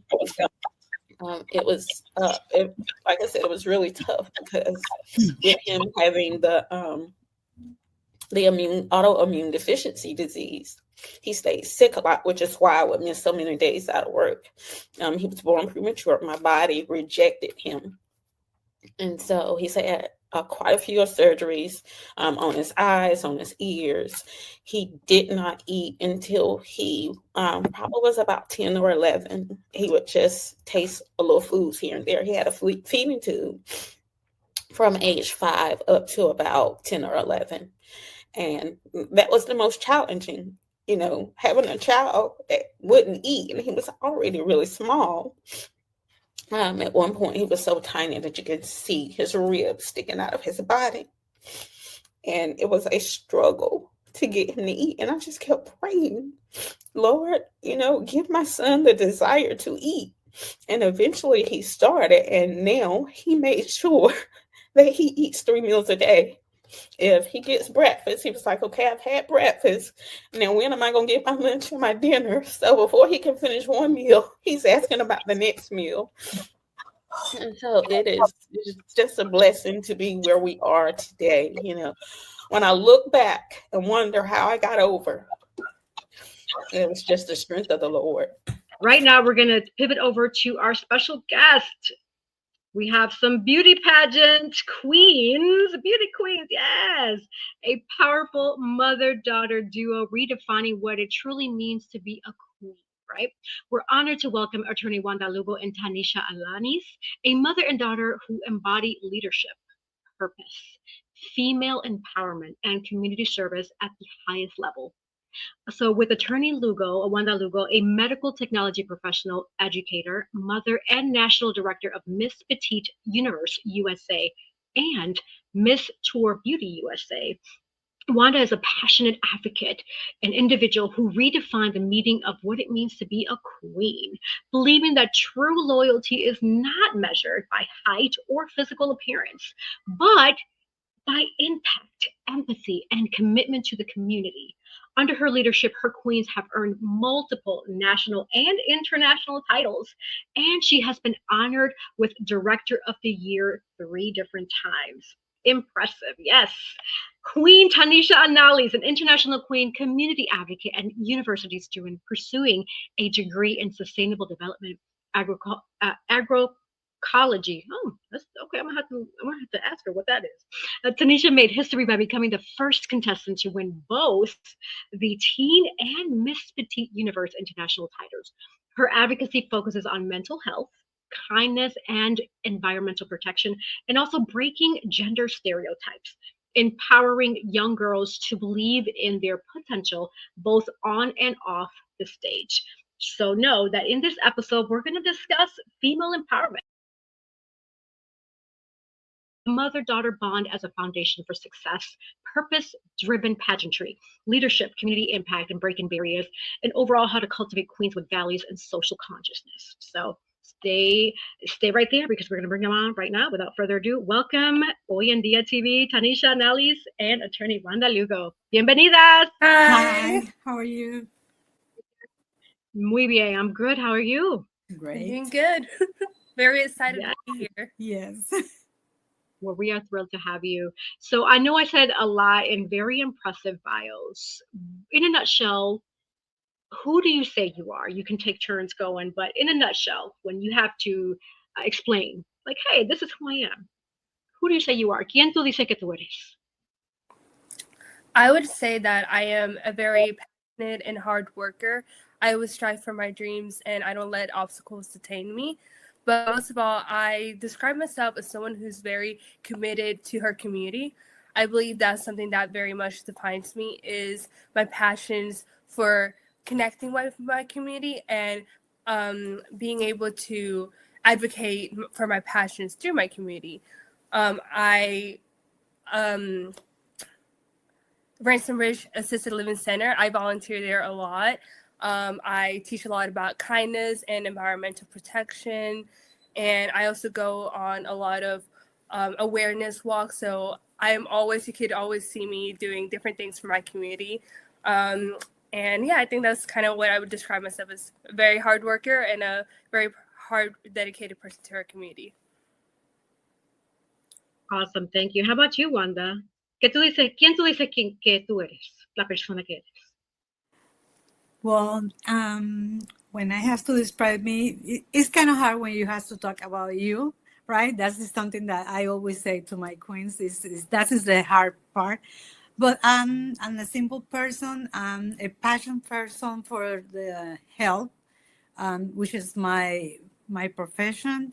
I love to help people. I love to help, especially young girls.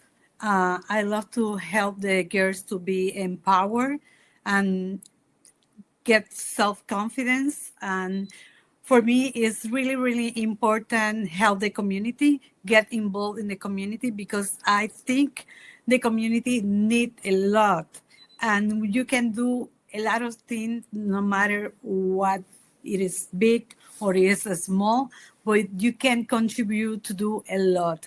For example, we visit, what is the name of the Ransom, right? Ransom Ridge Assisted Living Center. Nosotros comenzamos, we start when the COVID, when COVID started, you can visit nobody. So we already start visiting the seniors just for the window, because we already thinking that in that moment, they can be around nobody can visit the people, right? So we was talking about what we can do, because I think in my opinion, they need a lot. They need, no matter that, the most of them sometimes they don't have family, they don't have nobody. So we talk and say, okay, let's go and do something, and we start doing cardboards with a lot of message and everything. We already know that we don't be able to enter to the place, but we start in that place just for every window outside, and bring a lot of message, support message, and just a simple thing like just do it hard and say, something from, they are from the window and we are from the other side, but see all the people, the face, the happiness for me made me so happy. Just for me, make the people happy is the most important thing that I can do. Be involved in all the community, like working for the cancer, working for, is everything that we can do. For me, made me so happy, and that is something that I try to involve my kids and my family, because it's something that I have passion about. That help the people, help the young girls, instead of being in the cell phone just doing nothing. And I believe that we can do a lot. We can do a lot. Trying to the girls right now. I know it's a lot of girls with a lot of health problems, and that is the thing that we have to do, trying to get the girls and all the community get involved. And I think, in my opinion, that is a little bit that we can do to help the mental health right now, because it's something that is really, really impact in our society right now. Happy holidays, season greetings, Feliz Navidad. Yes, we are here. It is the time to be jolly, right? We're blessed. We are favored. We have health. We can walk. We can talk. We're blessed, right? So gratitude and praise and happy holidays to you and your family. Thank you for tuning in and for being here with us today. We have an amazing show, as per usual, right? I'm going to bring on my amazing co-host, Dr. Cece, the Actionist. Welcome, Cece. Yes. Hey, Hola, hey, hola. hey. Hello, hello. Feliz Navidad. I like that. I love your outfit. I love all the, that's super cute. I like it. Festive. So, fun fact about this here, I have a thing for capes. And so last year for a photo shoot, it was like a holiday themed photo shoot. And I'm like, I want to be creative. I want to be different. Let me stand out. And voila, God downloaded this design here. So you should, in the back, you see the little candy canes and Okay. yeah, so it's like Yes. in the back. So in the back you can't really see it, but overall, that's one of those things where it's like I just got creative and God gave me the idea, and I'm like, hey, let me execute, and this is what turned out. So I appreciate it. Thank you. Yes, I love it. And the fact that you made it and you did it, that makes it even more special. So that's super cool. I found some interesting information about the holiday season in just different parts of the world and how different cultures celebrate, right? Whether it be about connecting, showing gratitude, giving from the heart. And so you may know this, but it was fun for me to read in because I like those fun facts type of thing, right? So apparently in Mexico and parts of Latin America, families celebrate what's called Las Pasadas, reenacting Mary and Joseph's journey, followed by food, music, and togetherness. And in Germany, Christmas markets fill town squares with lights and handmade gifts, warm drinks, centering community and tradition. During Hanukkah, families gather to light the menorah, I believe that's how you say it, on resilience and celebrate miracles and perseverance. Kwanzaa focuses on unity, purpose, and collective responsibilities throughout the 7 guiding principles. Diwali, the festival of lights, which I love lights, are so pretty, celebrates the triumph of light over darkness, knowledge over ignorance, and hope over despair. That's different. And also in mi cultura de Puerto Rico, right? The holiday season, believe it or not, is called La Navidad. But guess what? It's one of the longest and most festive in the world because it starts in late November and it stretches all the way through January. So can you imagine having off from PTO from like late November all the way through mid January? Like, whew, that's a lot. That's having fun there. So one of the most beloved traditions is what's called La Paranda, where friends and families surprise loved ones very late at night with music and singing traditional songs, laughing, celebrating, just turning strangers into family and homes into joyful gatherings. And then obviously they have the delicious food and the coquito. And so it's overall fun, lots of fun. What are your thoughts about that? Wow, I didn't know that it stretched so far out. Like, I didn't know that. I just learned so much just in these few little minutes that we're on. That's like super cool. And that's like super sweet. And then the fact that, people are, they're not making it all about like gifts and stuff like that, but like, singing and, making, like you said, like, just connecting families and strangers and all that. That's really kind of cool. All right, so talking about goals, the new year is knocking right around the corner. Make that your goal. Reach out to Dr. Ceandrea, the Actionist. She can help you find your purpose. Whatever it is that you need to do, she will help guide you. Trust, you're going to be in good hands, right? And also, we're going to pivot over because we have a special guest that I'm excited to bring on. And this was a connection through Dr. CC. So thank you for this amazing connection. Our special guest, wow, very, very I will call her powerhouse for sure. So today I'm honored to introduce Dr. Ceandrea Swink, originally from Oklahoma and now St. Petersburg, Florida.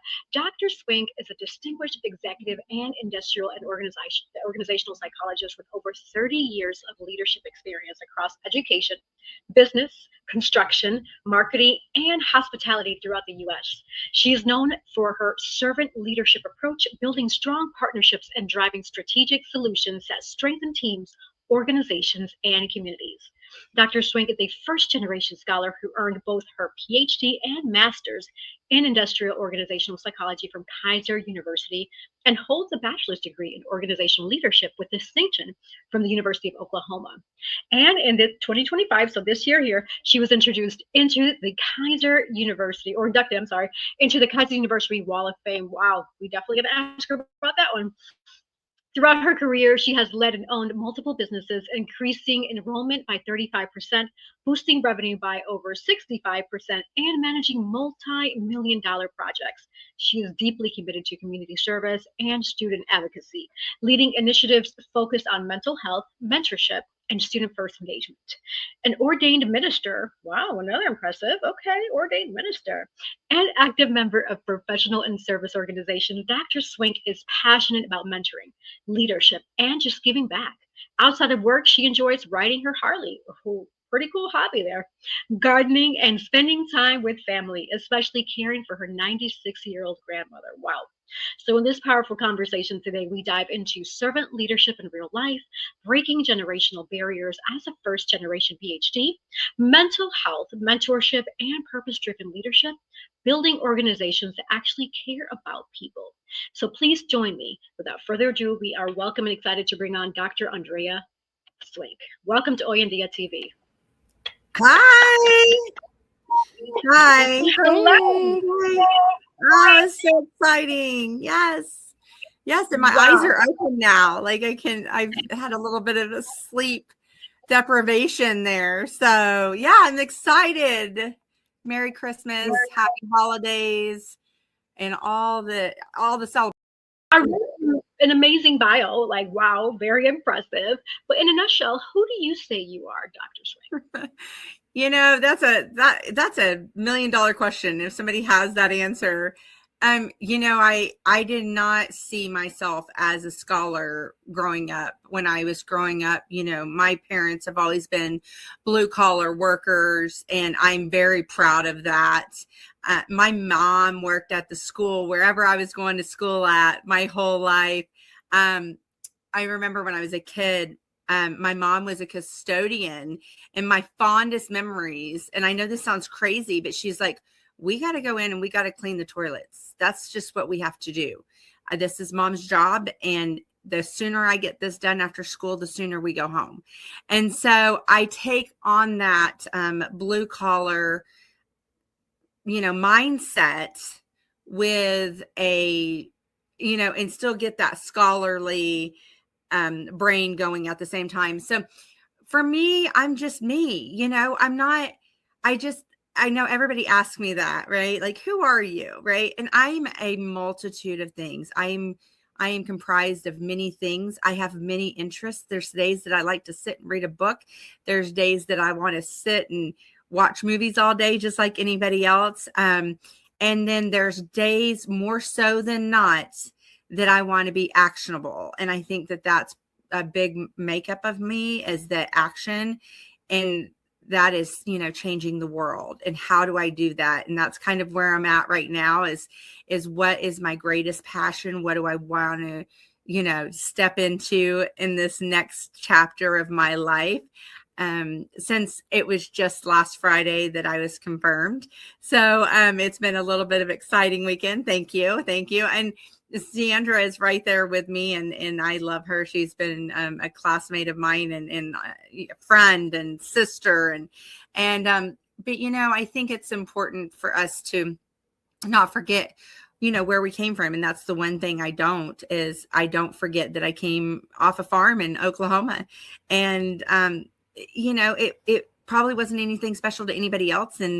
But it's special to me. It's special. My parents are special. My grandmother is special. She just made history a month ago. So, you know, I'm made up of a lot of things, and I have a lot of interest and now a lot of knowledge that I want to just put out there into the world and make great things happen. Yes. And these two, I always got to give them a shout out because they're just two amazing co-hosts. They help keep me balanced, right? Because they think of questions that I don't think about. And hey, I heard you say, good question.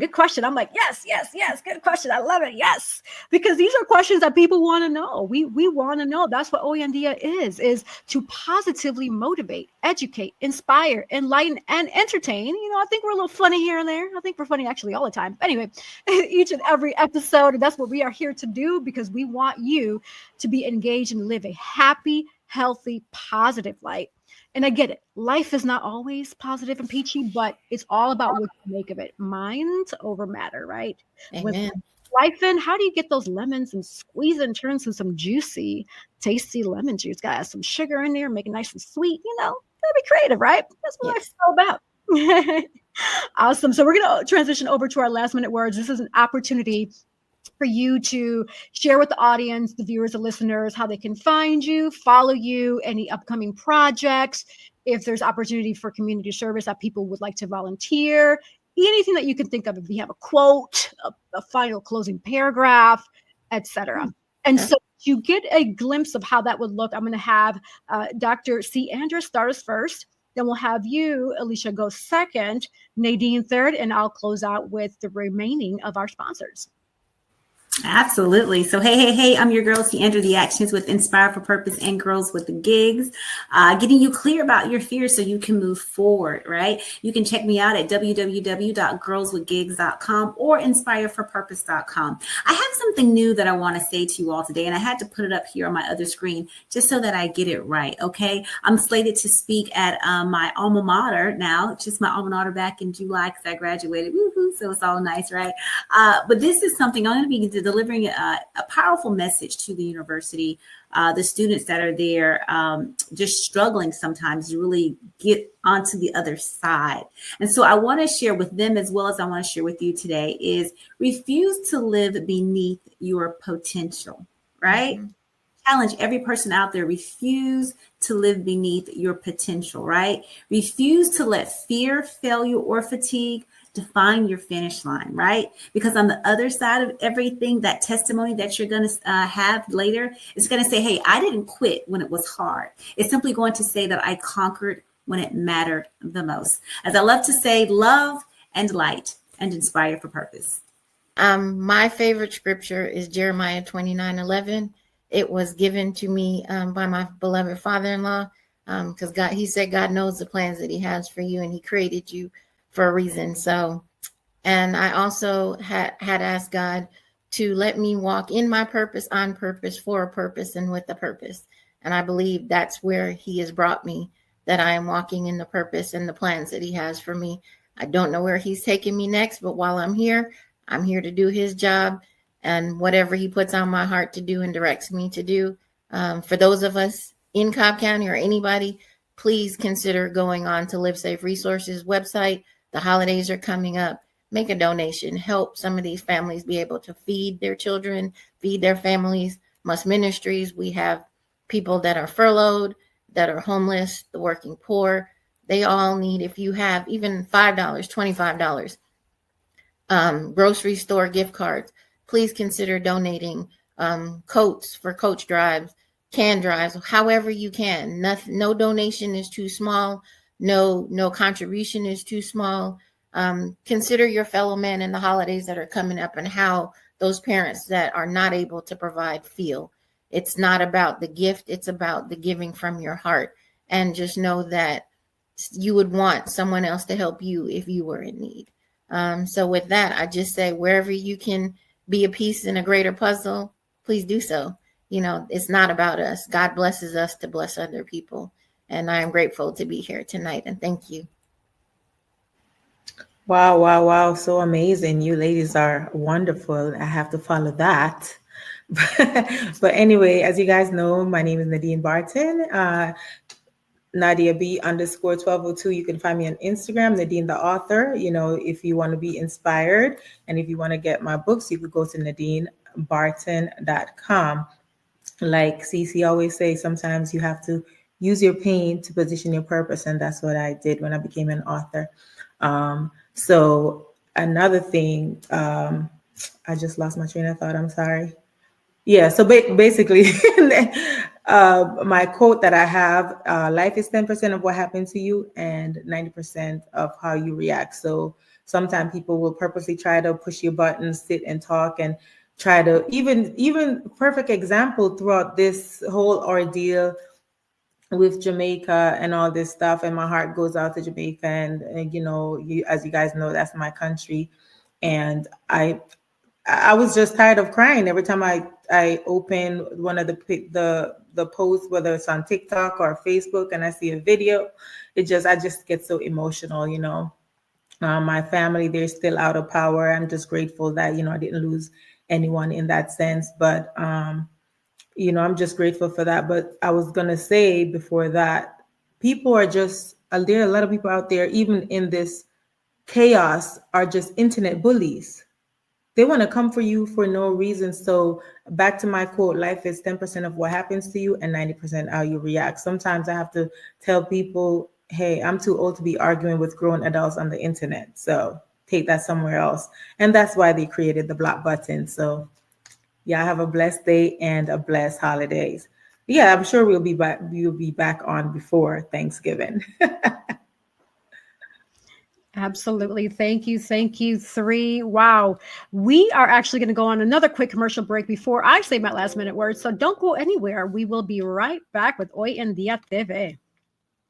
Sponsored by Collective Wear. Available at www.yesserodriguez.com/shop and myrod-enterprise.com/shop.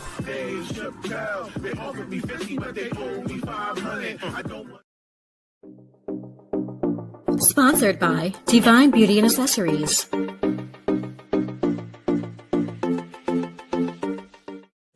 Watch Hoy En Día TV, Thursday, 7:30 p.m. All right. And for those who want to be sponsors on Hoy En Día TV, we welcome you with open arms. Simply email the email scrolling at the bottom of this page view, hoyendiatv@gmail.com. You can also catch past episodes of Hoy En Día TV. If you go under my YesseRodriguez.com page, there is a tab that says Hoy En Día. It'll have a drop down of all the different places that you can listen to us and watch us. Because trust me, we have a lot of juicy topics and conversation, food for thought that you don't want to miss. Whether you're at the gym, if you're cooking, if you're cleaning, if you're walking around the neighborhood, grocery store, etc. Tune into Hoy En Día TV. Trust me, you will get some food for thought, inspired for purpose, the whole shebang, because that's what we're here. We're here to positively motivate, inspire, enlighten, educate, and entertain you, the viewer and listener, with each and every episode. For those who want to know more about who I am, Yesse Rodriguez, I'll make it easy for you. Just go on Google or Safari, Internet Explorer, and type in Yesse Rodriguez. I'll pull right up. It'll show a little bit about me, professional actress, model, MC, podcaster, etc. So Always super happy to be here with you all. Thank you for your support, for tuning in. It's just truly amazing. Shout out to our special guest today and my two amazing co-hosts. And my final quote that I always say, the sky is never the limit because the galaxies are endless. So thank you all for tuning into Hoy En Día TV. Until next time. In loving memory of author Manny Morales. Happy New Year. See you in 2020.